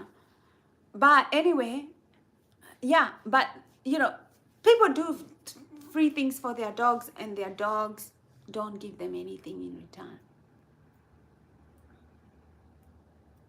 Yeah, it's not even gold digging. That's why, like, these bitter, angry men, when they call me a gold digger, or they say that this advice that we are giving women is gold digging advice, I'm like, those men who are talking like that, first of all, they don't want to understand your situation.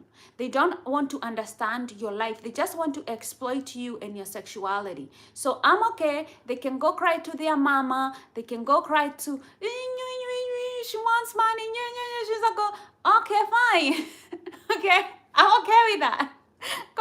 Go cry. Yeah. If I had a womb, I wouldn't go near a man that couldn't provide that financial security. That's what I am. That's what I do. That's what I tell.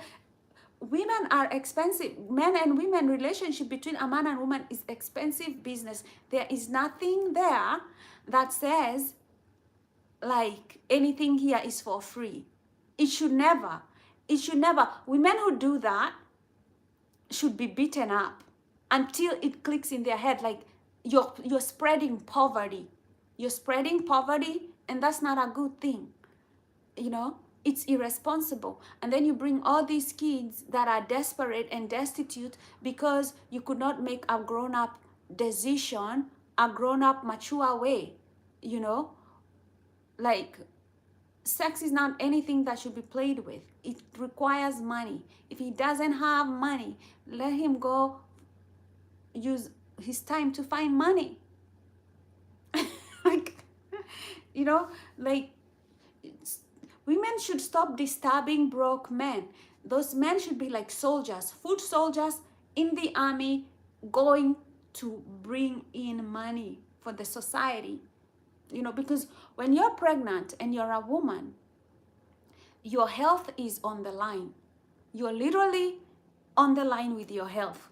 If you don't feed properly, the baby can come out very sick with missing eyes, with missing hair, with missing toenails. You know, you need to be well nourished when you're pregnant so that the baby can develop well. Food is money. Health is money. You need to go to the doctor. If that baby comes out turned the other way and you need an operation or anything like that, and you went with a broke man, you might die. You might literally die, you know, because he's not provided for you when you're vulnerable. And then that kid, the human child, is very, very vulnerable. The child does not do anything for 5 good years. That child is practically like, first, when the child comes out, the child cannot feed itself. The child cannot move itself. The child can literally do nothing unless a woman is there. The child cannot even feed itself. You know, other babies from a cow, from whatever, they can feed themselves. If a baby cow is born today, like 1 hour later, it will stand up and it will find, it will figure out where the titty is, and it's going to do that. A human child will not do that. A human child will not wake up and start looking for your titty. The only thing they can do is sit there and cry. Basically, that's why they are very good at screaming and making sure that your life is hell, because that's the only thing they can do. It means that as a mother, you have to always be there for that child. And God forbid you had that child with an idiot who says, these women, they require money, they are gold diggers. You will be in hot soup on your own, in trouble on your own, because you believe that a man should not give woman money. Where? That kind of nonsense, take it to somebody else. If you're here and you're a man and you don't have money, I don't have nothing to do with you. Go to your mother and your father and ask them to give you a job, to connect you with people in their network that can give you a job. Whatever you do, figure out your situation before you come talk to me. Before you come talk to me. Before you even say my name. It's not gonna work. It's not gonna work. If you're not making enough money for me to take care of my kid for those terrible 5 years when they cannot do anything for themselves, and you cannot bring the money here, and you cannot show me that you love me enough to bring me money all the time, because I want you to start, the moment I meet you, I want to start seeing money coming through. If you're serious about this relationship, I want to know.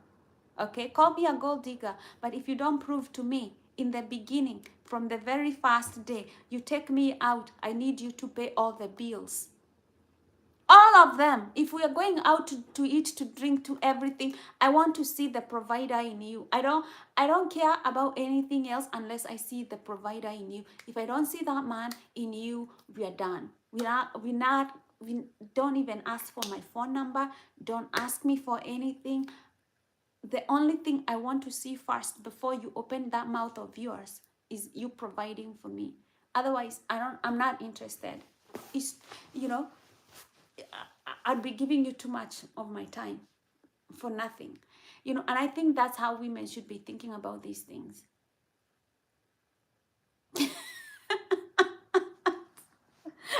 Sounds rough, but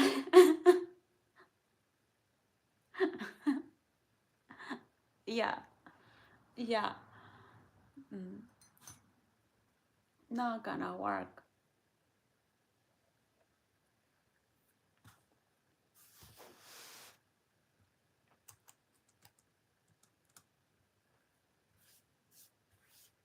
Because life becomes very, very difficult for a woman who has children and she is not able to provide for. You don't think, you think women who go out on the street and their mothers and they're doing prostitution, you think it's what they want to do in their life? It's because they went with the wrong man who doesn't provide them. Now they have this child that they can't provide for, and they don't have a job, and they're in desperate situations. I would never put myself in such a desperate situation. Oh, me, never. You don't have money, you don't talk to me, you don't even know I exist in this universe. I don't exist to you. I am practically not anywhere in your mind. That's how I want to be in the mind of a broke man who doesn't want to provide and protect and do the things that he's not supposed to do. I want that he doesn't even have my name in his mind. Like, I don't cross his mind by mistake. I don't even want him to know I exist.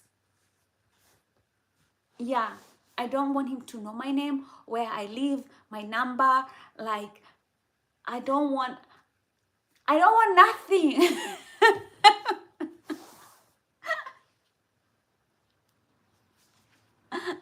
I don't want nothing. Yeah, nothing. Leave me alone. I don't even know. I know you say it goes two ways, but I don't even want to know about the other way. I don't want to know about his story, about his other side. I don't care to know. I just care that he doesn't even know mine. That that we are not even like, it's not. Mm-mm.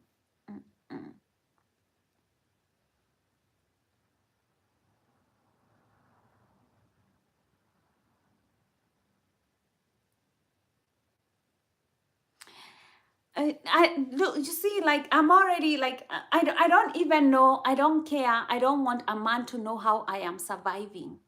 Like, you can't provide for a family.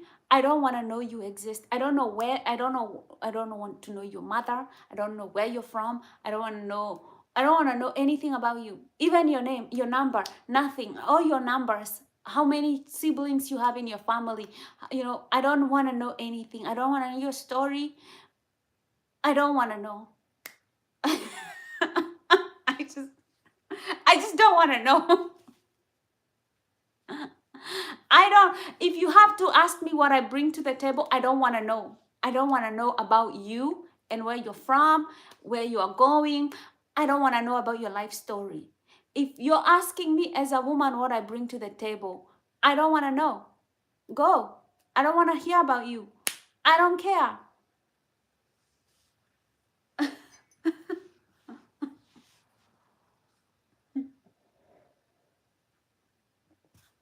Don't ask me for my number. I don't want to know where you're from. I don't want to know. I don't want to know if you if you asking me what I bring to the table, I don't want to know you. Yeah, it should, yes. I don't want it to make no sense to you, because I don't, yeah, if it doesn't make sense to you, it doesn't make sense to you, and I don't want to explain it. Like, yeah, we move on. Phew. We move on. A man should be able to provide for his family 100% without a woman's income.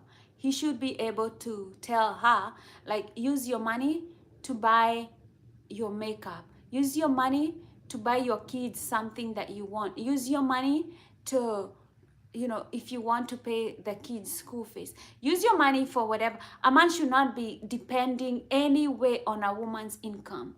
You're the man, you want a family, it's your responsibility to take care of a family.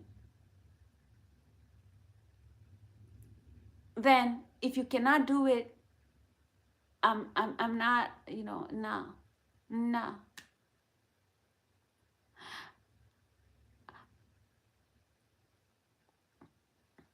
If you don't know what you need a woman for, you need we can have this conversation. It's enough that a woman risks her life to give you a child. That's enough. Then you take care of the child, because you didn't have to risk your life to do anything. You can have, like, all your life that your only job is to have fun and make some little money here and there, do the bare minimum, and then you expect that women should be there to celebrate you for your bare minimum. It's your job, your whole sole responsibility to 100% take care of a family. If you cannot have a family, you are not able to take care of 100%, then it's an all or nothing situation. You don't need to have a family. You don't need to be loved by a woman. You need to stay alone and die alone in the cold.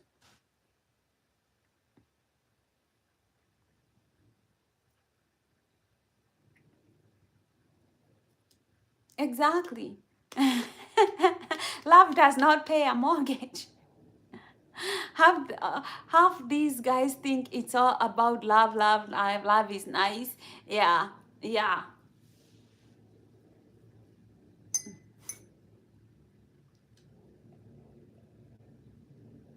I've had men say that they are babysitting their children. How can you babysit your child if you are the parent?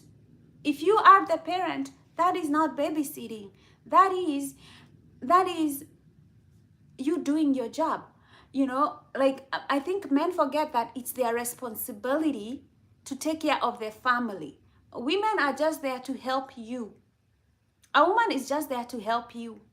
It's your responsibility if you want to have a child. A woman is just there to help you, you know, like create a family.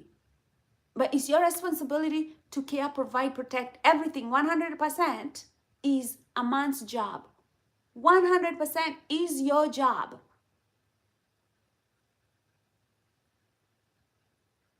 I'm not being insensitive. No, I'm not being insensitive. It's because when people don't understand their responsibilities, you know, especially, I'm going to say sharp, especially African men and black men, they don't seem to understand their responsibilities very well, and they are destabilizing women, especially their women, because these men, they shirk responsibility. They run away like little boys. They run away from their responsibilities. I'm not trying to shame anybody. I'm just going to say it blank and to the point, because I don't like wasting time and money and energy with just like not saying things the way they're supposed to be said. I just like to say them. They don't understand that it's their 100% responsibility to take care of their women and children. They think that this should be like a 50-50. They think that marriage is a 50-50 thing. Marriage is never 50-50. Marriage is 100% a man's responsibility to take care and provide for the family. 100. When women do that, in like when you see a woman going to work and providing for the family, that's a very good woman. That's a very nice woman. You should be appreciating her if she decides to help you out.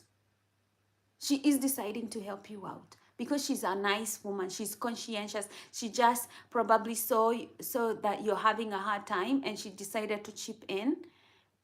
But she's just trying to help you out. But it's your job.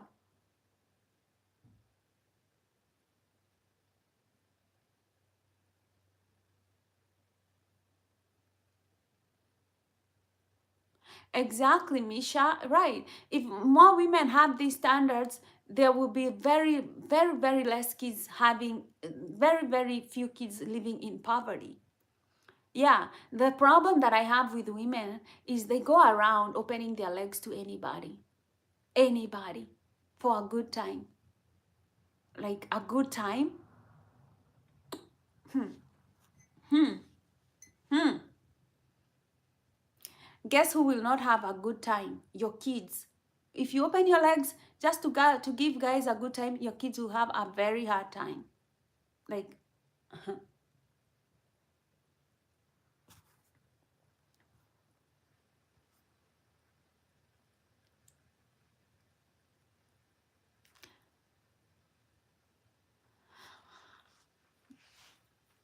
me, I don't care about your height. You could be 6'10". I don't care about how high you are. If you're broke, I don't even want to know.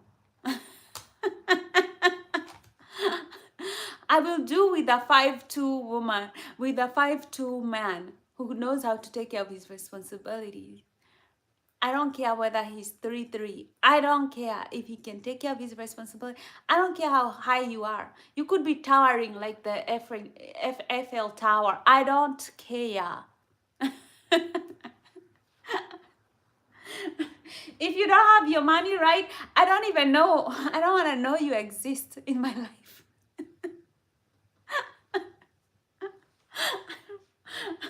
I would know.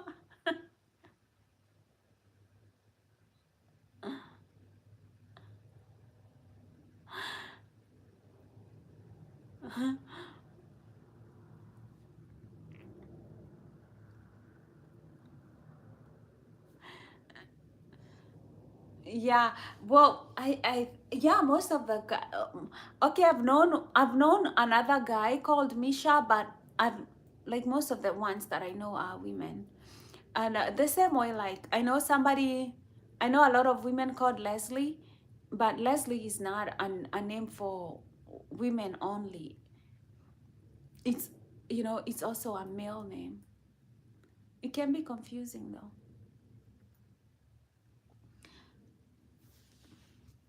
Yeah, I, somebody, like for me there are things I don't care. I don't even care how good looking a man is.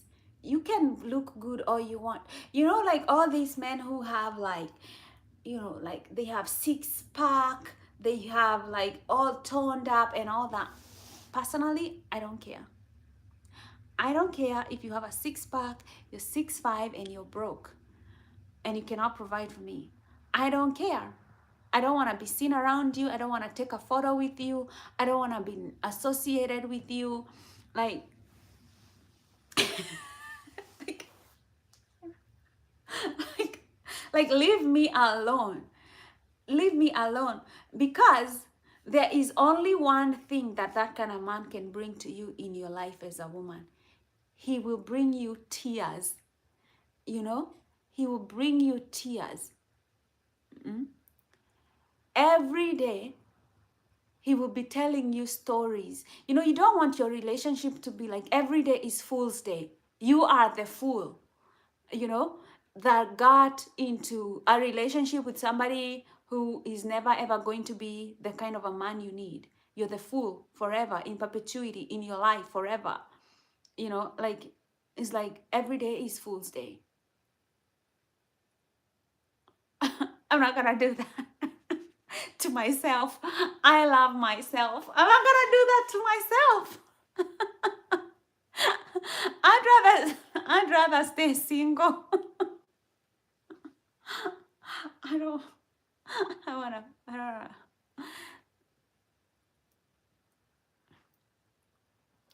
Happy Thanksgiving, Epluri. Basam, love you, love you. Thanks for joining. I love to see you, love your comments. Um, yeah, nice seeing you. I'm glad I could make you laugh. Yeah, thanks for making this channel nice. All right, my loves, I love you. If we have got nothing else, we might as well go, and I can go work a little bit and get some sun, go for a walk. Um, love you. Take care. Have a wonderful day. Thanks you all for joining. A little bit late, but well, happy colonialist day. That part right there. That part, you're not wrong about that, Misha. You know, I live in the US. It's a holiday. I take it for what it is, a day of work. Yeah. But yeah, I get that sentiment is on point. but but well, it is what it is. When you're in a country like the US, you know, you celebrate the holidays. I think for me, like I adapt to the environment that I am in. Not that I'm not aware, you know, like that I'm not aware. Like these are white people's holidays. You know what I mean? I'm Kenyan, but I understand Thanksgiving is a white people's holiday and it has meaning to them. But I'll take the day off. I'll take the day off. I'm from Africa, you know.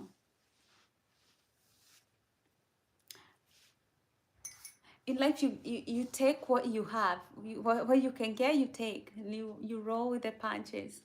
That's pretty much what I've done in my life. I keep going, I keep moving. And I think that's all that we all can do at this point. Like we just have to keep moving until, you know, it's our time to drop dead and not move anymore. So like in my mind, I'm trying to advance my mind. In my choices, in my boundaries, like I'm just trying to move on, you know. create what I can create.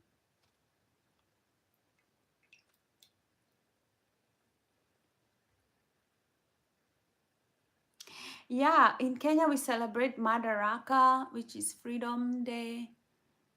We have Mashujaa, which is like Veterans Day. Um, Christmas, we do celebrate Christmas. Easter is not really a holiday. I don't think so. Valentine's is not a holiday.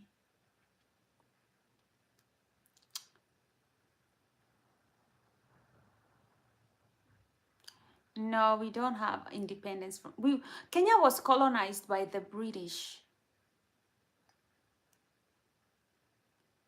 Yeah, that's how we adapted a lot of like English behaviors, like the white weddings, um, speaking in English.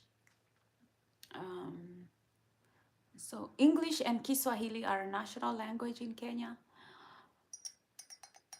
Yeah. What else did we adopt? Mostly Christianity was like a huge thing that came with the missionaries. So Kenya, you will find that the culture in Kenya is a fusion. A lot of we have a lot of Western and a lot of African traditions, like just kind of like fusing. For example, our marriages are usually traditional and English. So we still do the traditional Kenyan weddings where you have to pay the dowry, you have to, do all these things, go to the family, like kind of like do the wedding rites and all that.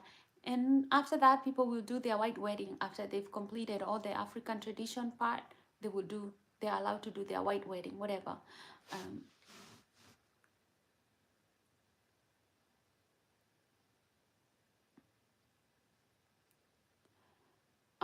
you live in California and your doctor is from Nigeria.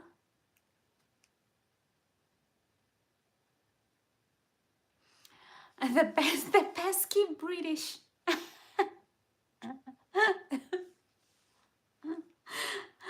I the suns did set on that empire. Like now Britain, I hear London looks like a very metropolitan city, which I think it should.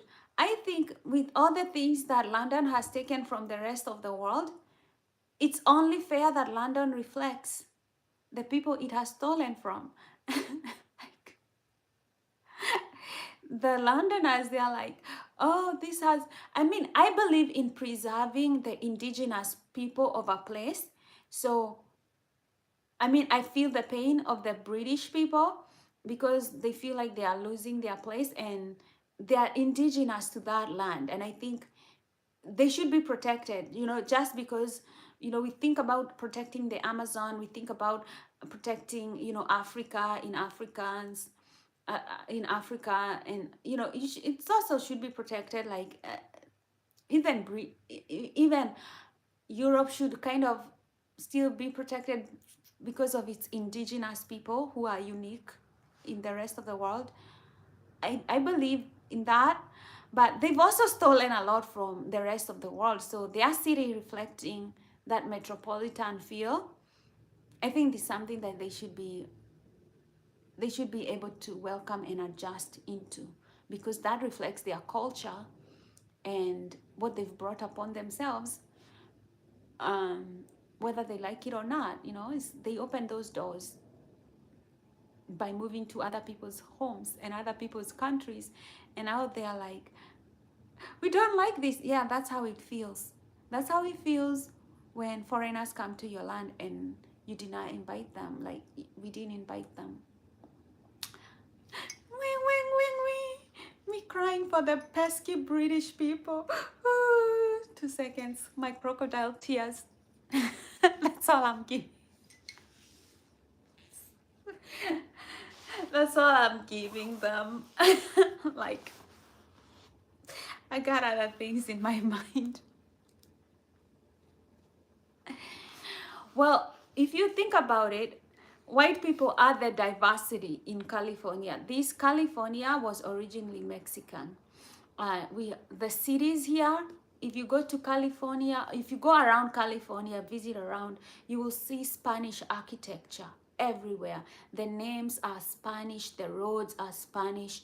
Everything in California is very, very much as Hispanic. Like they are the original inhabitants here because they created churches, Catholics, like they created things around here. So, um, yeah, California, even the histories, you will go to place like San Clemente, Santa Cruz, Santa Barbara, Santa Ana.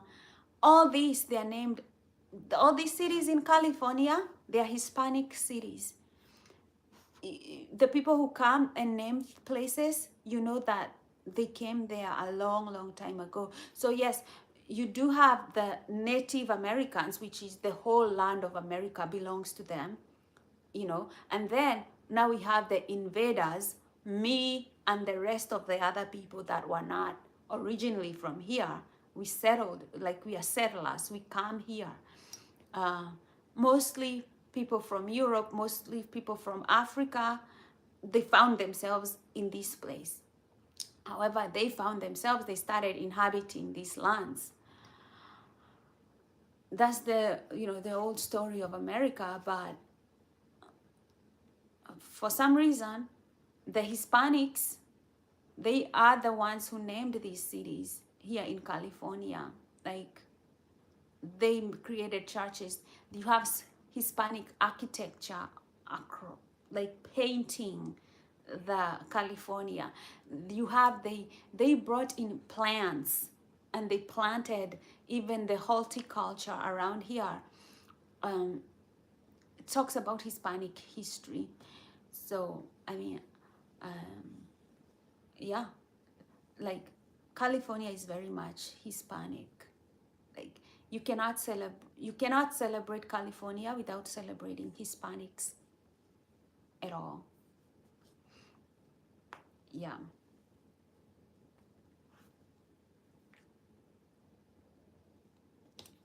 One thing I like about Africa is very hard to invade Africa if you're a foreigner, because most Africans have a natural immunity to diseases like malaria. Like if you're a foreigner, you will have to go, you know, you will have to really take care that you don't get things like malaria in Africa, because it's gonna kill you. so, so part of the reason why Africa is very hard for foreigners to conquer it is you're moving here to survive at your own risk. Like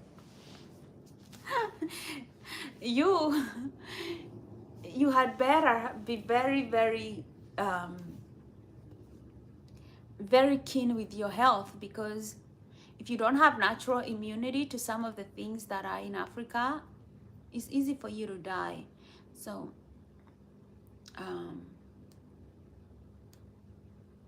yeah. And then Africans, we don't adjust our systems to suit foreigners. So you had better be ready to grind when you come to Africa. You know, people are not creating systems for you because you're a foreigner so that you can have an easy life. You know, if there's no water, you will have to face that. If there's no electricity that day, you will also be rationed. Like,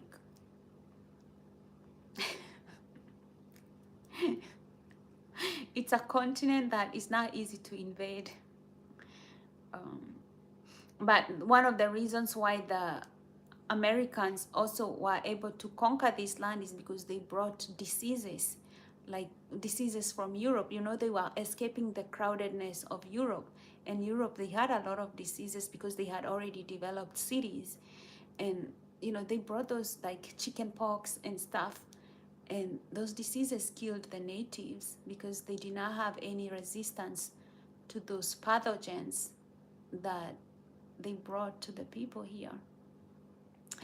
And that's kind of why you see in American politics, they always say things like foreigners are bringing diseases and things here, is because they brought diseases here to people and killed them with the pathogens they were carrying in their bodies. And they kind of started that tradition of making sure that if people are sick, they don't get here, because they saw that it can easily kill people.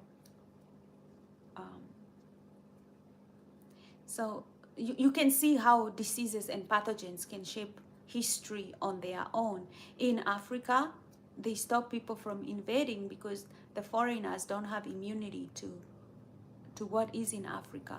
But here, the natives did not have immunity to what was brought from Europe. And that was one of the reasons that the Europeans were able to take on these lands, is because they brought diseases. Diseases are a huge thing that led to the conquering of the natives, of the Native Americans. It's a weapon. When you think about people using biological weapons, like, spreading diseases, it's a weapon that can be used, but the problem that it can backfire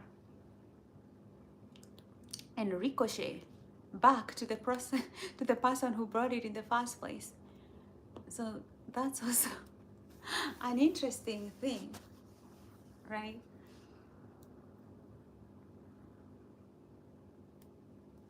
But I think the most exciting history about America is really the history of Black people. It's always going to be the story of the ages here in the United States and all over the world. It's going to be the history of Black Americans. It's going to always be the story of the ages, because you cannot look at Black America and not understand their resilience and power and dignity and pride.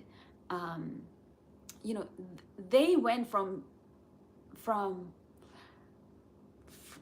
all this cruel treatment, right? From not being paid for all their labor for like 400 years, not being paid a dime, not being represented in courts, not being represented anywhere, kind of like being paraded, being beaten to death in public, being burnt at the stake in public, their children being taken away from them and then enslaved, their women being raped, being left in the cold, and in the hot sun, having no type of protection anywhere from the government to any levels of government, just being stripped of their whole humanity, everything, to them starting to advocate for their dignity in a foreign country, the advocacy like that they have advocated for their children, for other people, minorities, changed the entire face of the United States, to starting their own communities, to Jim Crow being brought on them to destroy their communities, to the prisons being created to destroy the Black man, to just the system being weaponized against them over and over, to the media being used, to spread rumors and lies about Africans and African culture, to them leaning into their faith, leaning into God. Pretty much the only thing that they had was God, and their faith.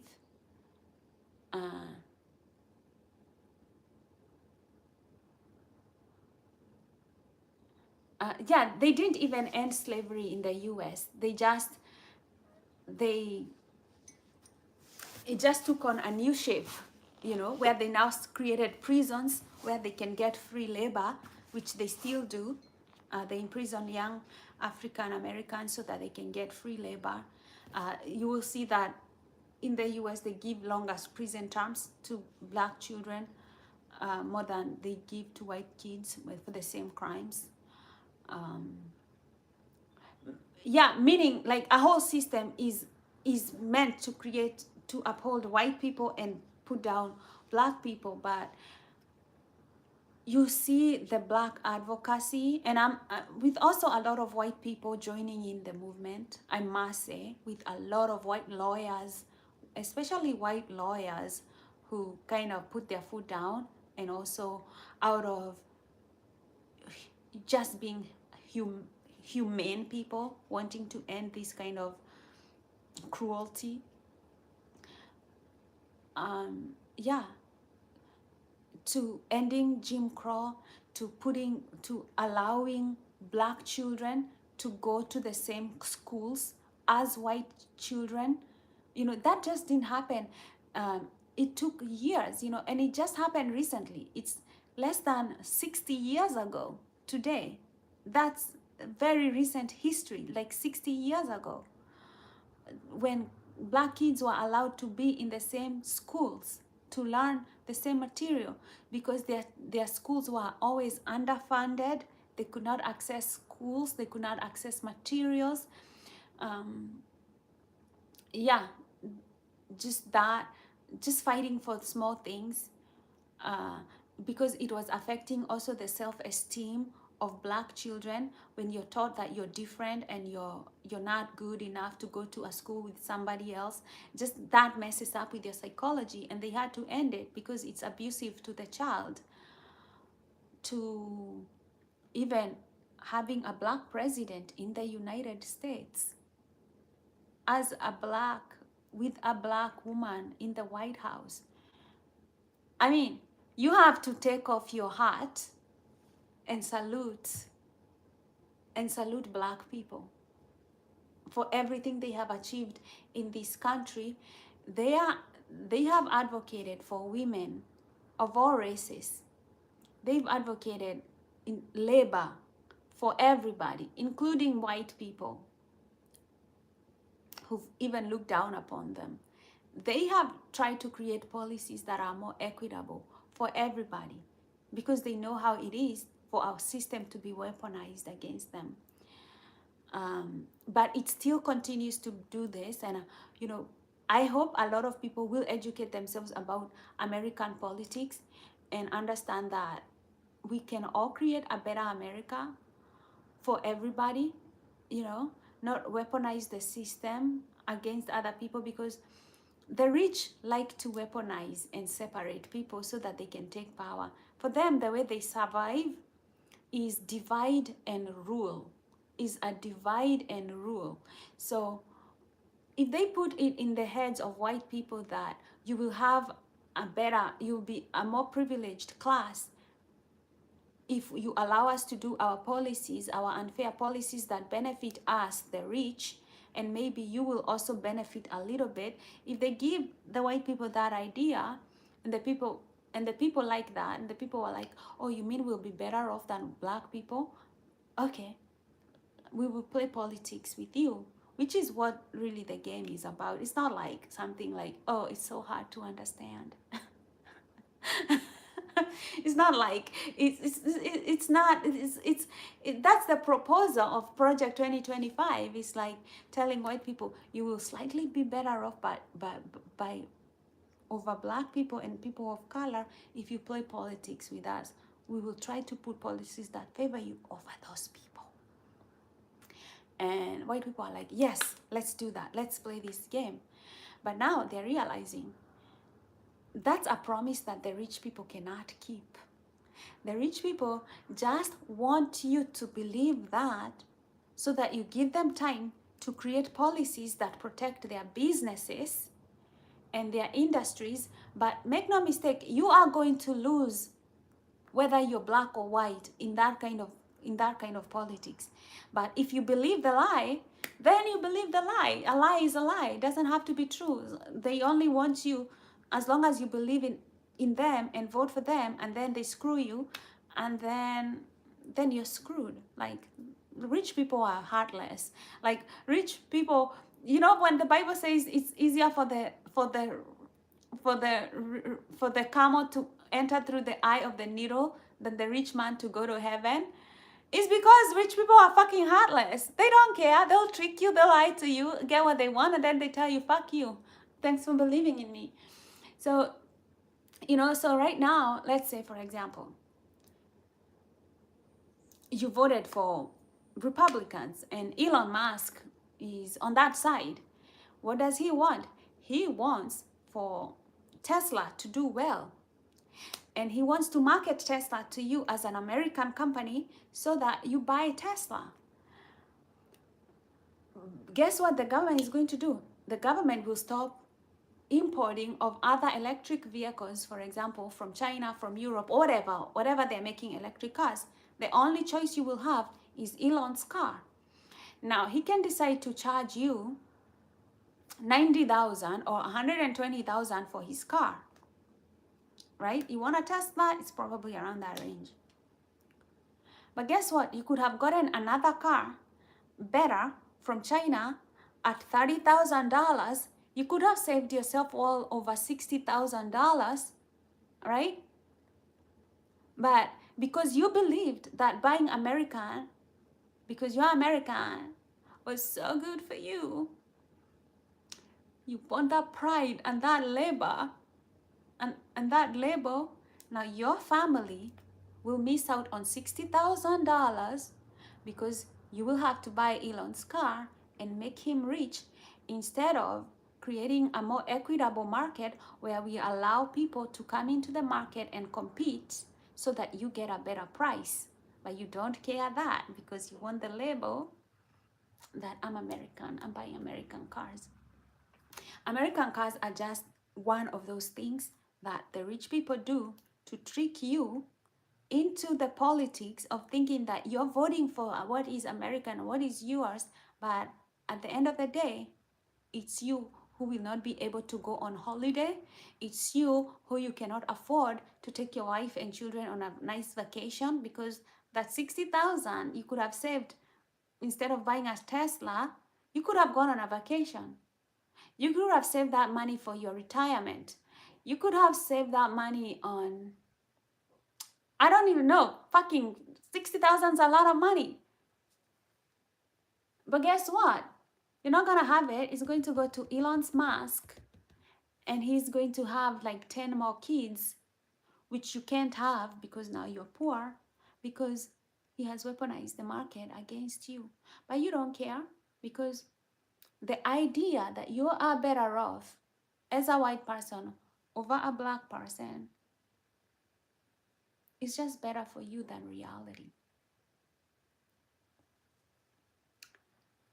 Until you understand where black people are coming from. Poverty.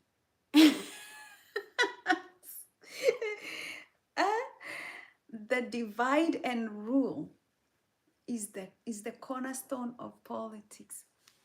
He wants a massive deregulation to make more money for himself. Exactly. That's what they're doing, you know. But how do they make other people buy into their agenda? They use divide and rule politics. They use tactics to divide people. You know, they will tell you that life is becoming expensive because of the Mexicans, because of the black people. No, they are making life expensive. They just don't want you to know who is making life expensive for you, you know. But right now, everyday Americans, even people who have like rent money coming through, they cannot do shit. They cannot go on vacations. They cannot buy what they want. They can do things because life is expensive. That is what tariffs do. Tariffs are meant to protect the rich in America from competition outside, from small businesses starting their own businesses. They are supposed to make it so expensive for a small business in America to start a business so that you go work for the rich at a lower wage. I don't understand why people don't see these things. They're so easy to see. Why people don't see it? Just like, oh God. I meet even people who tell me that they're educated in politics and whatever, and I'm like, well, all you needed to do is go fucking read a newspaper, and you would know that you've been screwed. Right now, the economy as it is right now, we've been screwed because of the way people voted. I'm like, okay, whatever. It is what it is. You can't help, like, people don't want to educate themselves. People don't want to realize that democracy is something that they must protect. um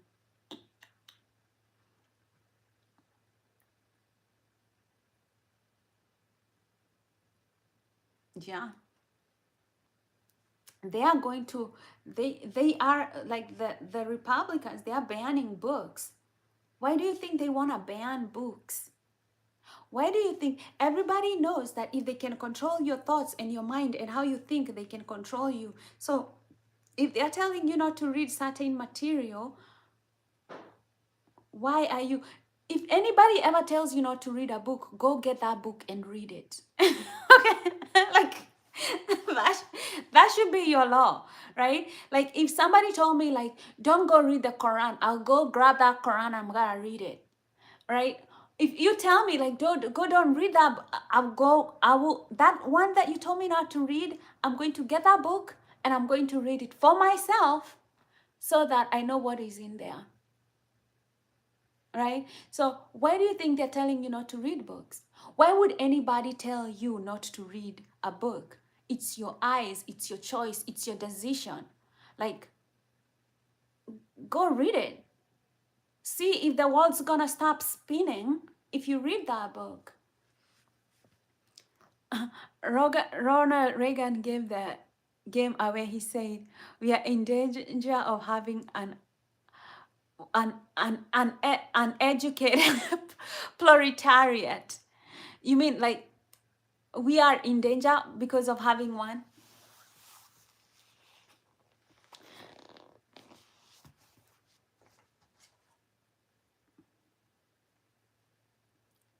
Yeah.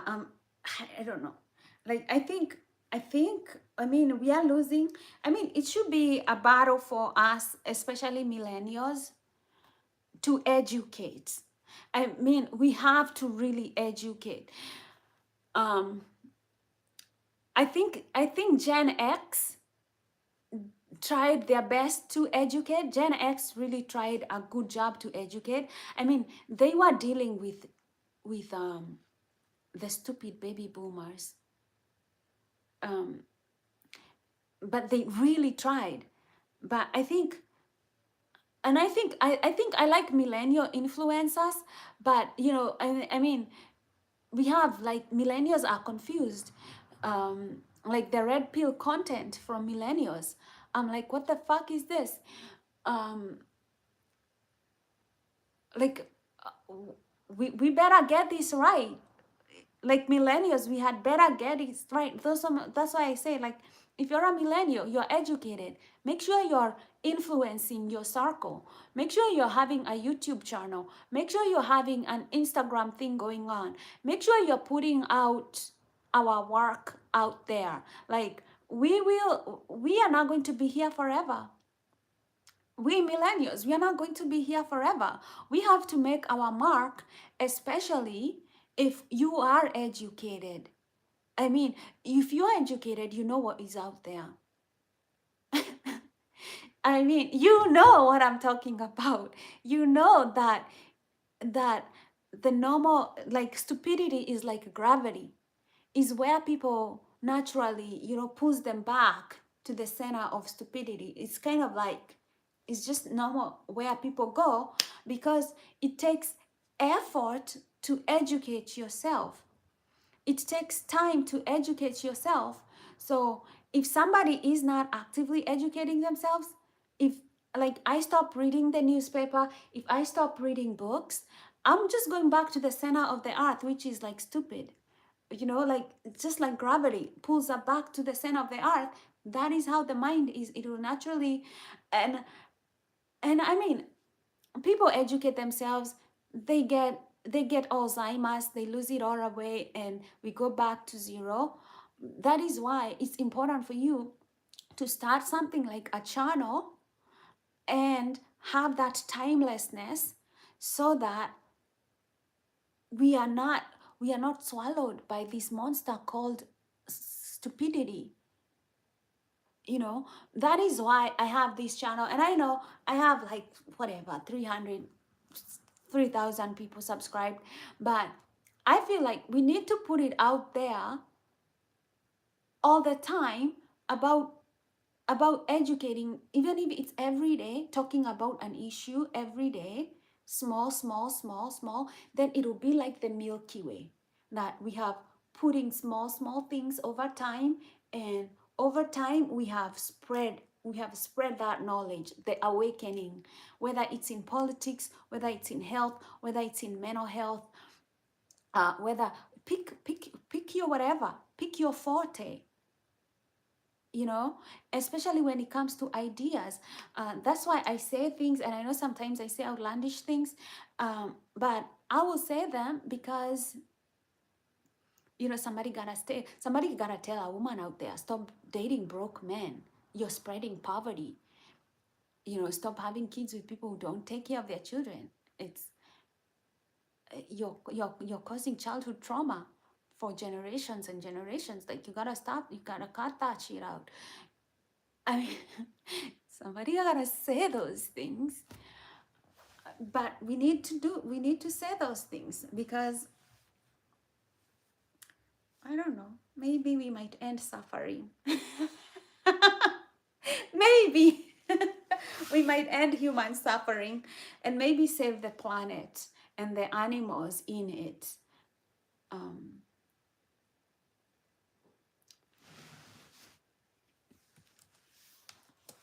You never know. Yeah, you have to protect the educated mind. You have to make it immortal by being on the internet, because we are mortal beings. We will die sometime. But if you leave your educated content on the internet, you put in the blueprint, and maybe that will be our way of fighting ignorance and the depravity of the human spirit that comes more naturally than the educated, informed one. Tell me what you think about that.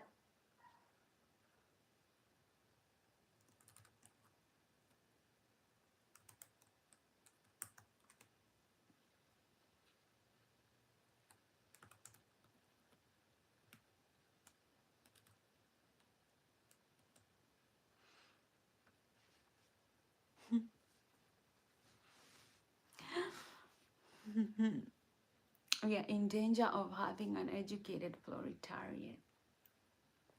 Imagine the difference it would make if actually the people who voted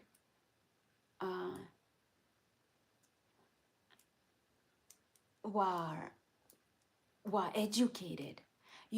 Like, imagine the difference it would make if there was civil education, because I don't think there is enough civil education.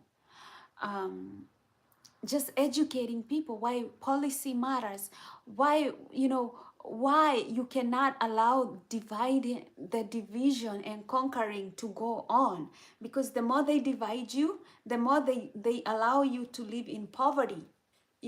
But people don't see that. People don't see unity as strength. They think, oh well, if I get my white privilege, I'm good. They don't see unity as strength.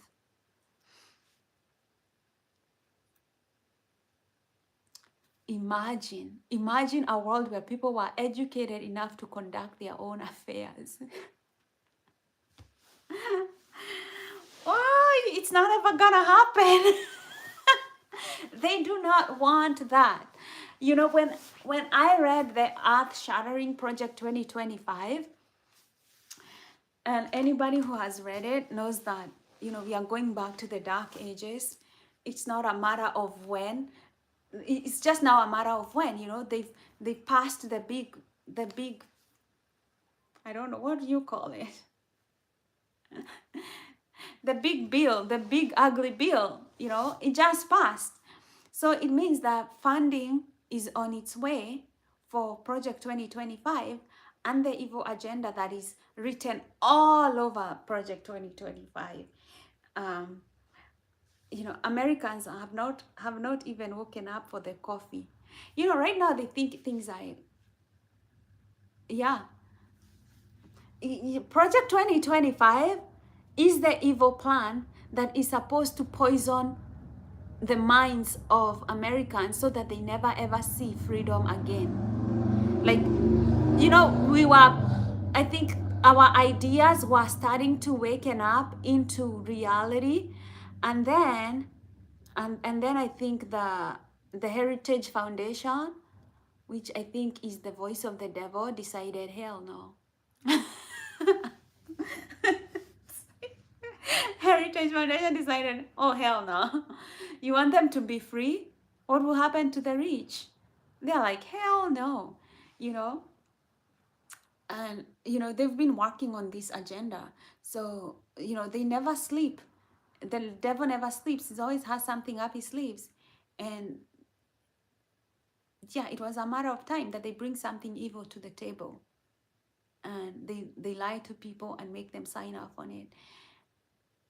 And this Project 2025 is, first of all, supposed to take whatever you think is education, that is going to be wiped out. First, they want you dumber. They want you stupider. They want you not educated. You know, they just want you to know enough to do a job and go home and wake up again like a robot and do that job. Whether that job involves like putting batteries together, like ding, another battery, you know, you might as well lose your head, but just contain that movement. You know, then go home, come back.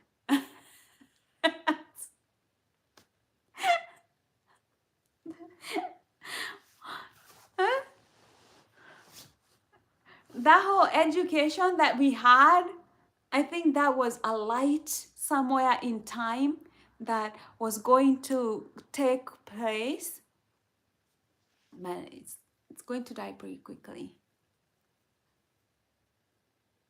I'm from Kenya.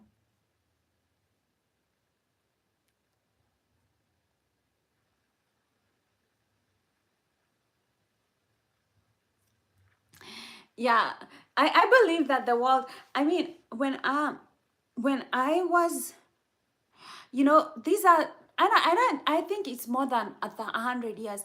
I think these were the agendas that Jesus was fighting against. Like, if you look at the Bible carefully, Jesus was fighting these kinds of agendas.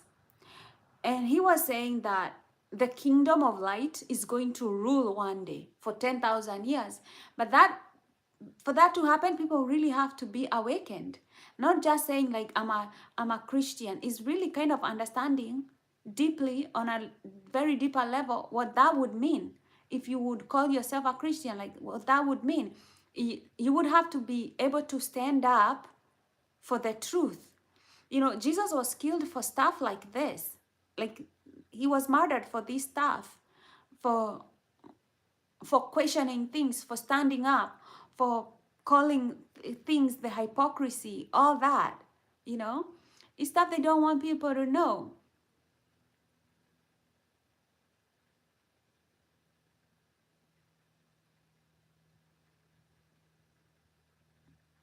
Yeah, you're saying that the law about Kenya women is true. We,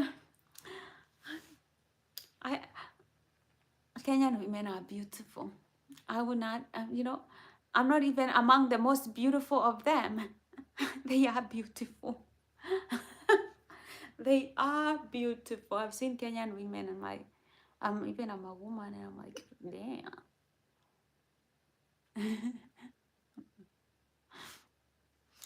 No, Kenyan women are smart. know us for our beauty, but Kenyan women are very, very intelligent.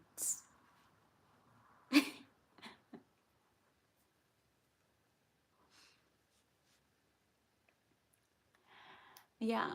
So, well, yeah, those are the things that I think we have to keep talking about. We have to keep like putting out there. Um, we want to be known about the people. Like, I would pray for my generation because now we are adults that we get to be known as the people who did something about it. You know what I mean? That I don't want us to be known like the baby boomers, you know, like the people who helped an evil system continue, you know. I would hope that millennials, we are known for better. Like, I mean, I see like the Gen Z in Kenya, they've already created their mark and they are younger than us. And they've created a mark and they're like, we are not going to stand up for this evil, not in this generation. The Gen Z, they have closed that door. So the door right now is between Gen Zs, they've made it clear, like, you're not gonna do this. This shit's not gonna do with us. I'm in a millennial, so I'm like, shit, I'm not even gonna play with it. I know Gen X is actually a very good generation because they don't like BS. So we can let this thing die. We can let it die with the baby boomers. We can let it die there. Like the Trump and the Elon Musks, we could cut it there and not let it go on any further if we wanted. We have a choice. It does take global effort. That's why we have the internet. You know, we can all do this. We can all do this. Over time, you know, we can vote in our different countries that we are in. We can vote. We can vote. We can vote for efforts that create a better world. Like, we can educate ourselves. We can make better choices. But we really have to fight ignorance. We just have to.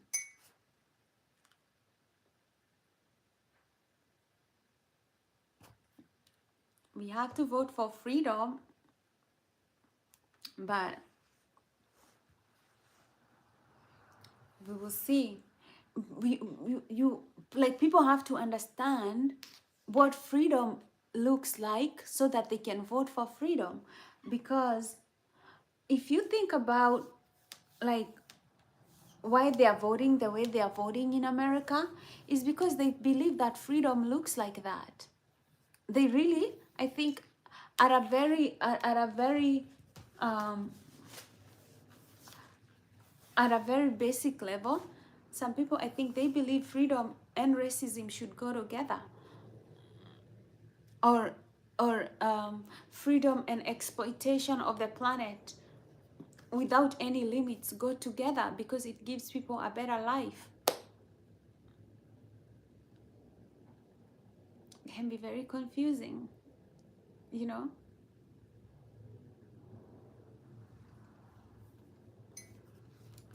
Well, anyways, thanks for joining me. I've been live for some time now, and I'm going to end this right now because it's been some time. I'll see you tomorrow. Enjoy your day. Happy Thanksgiving. I love you. God bless you, and may you live in a healthy body that gives you energy. May you live with a heart that gives you joy, and may you be safe and free from all sorts of inner and outer harm. I love you. Take care. God bless you.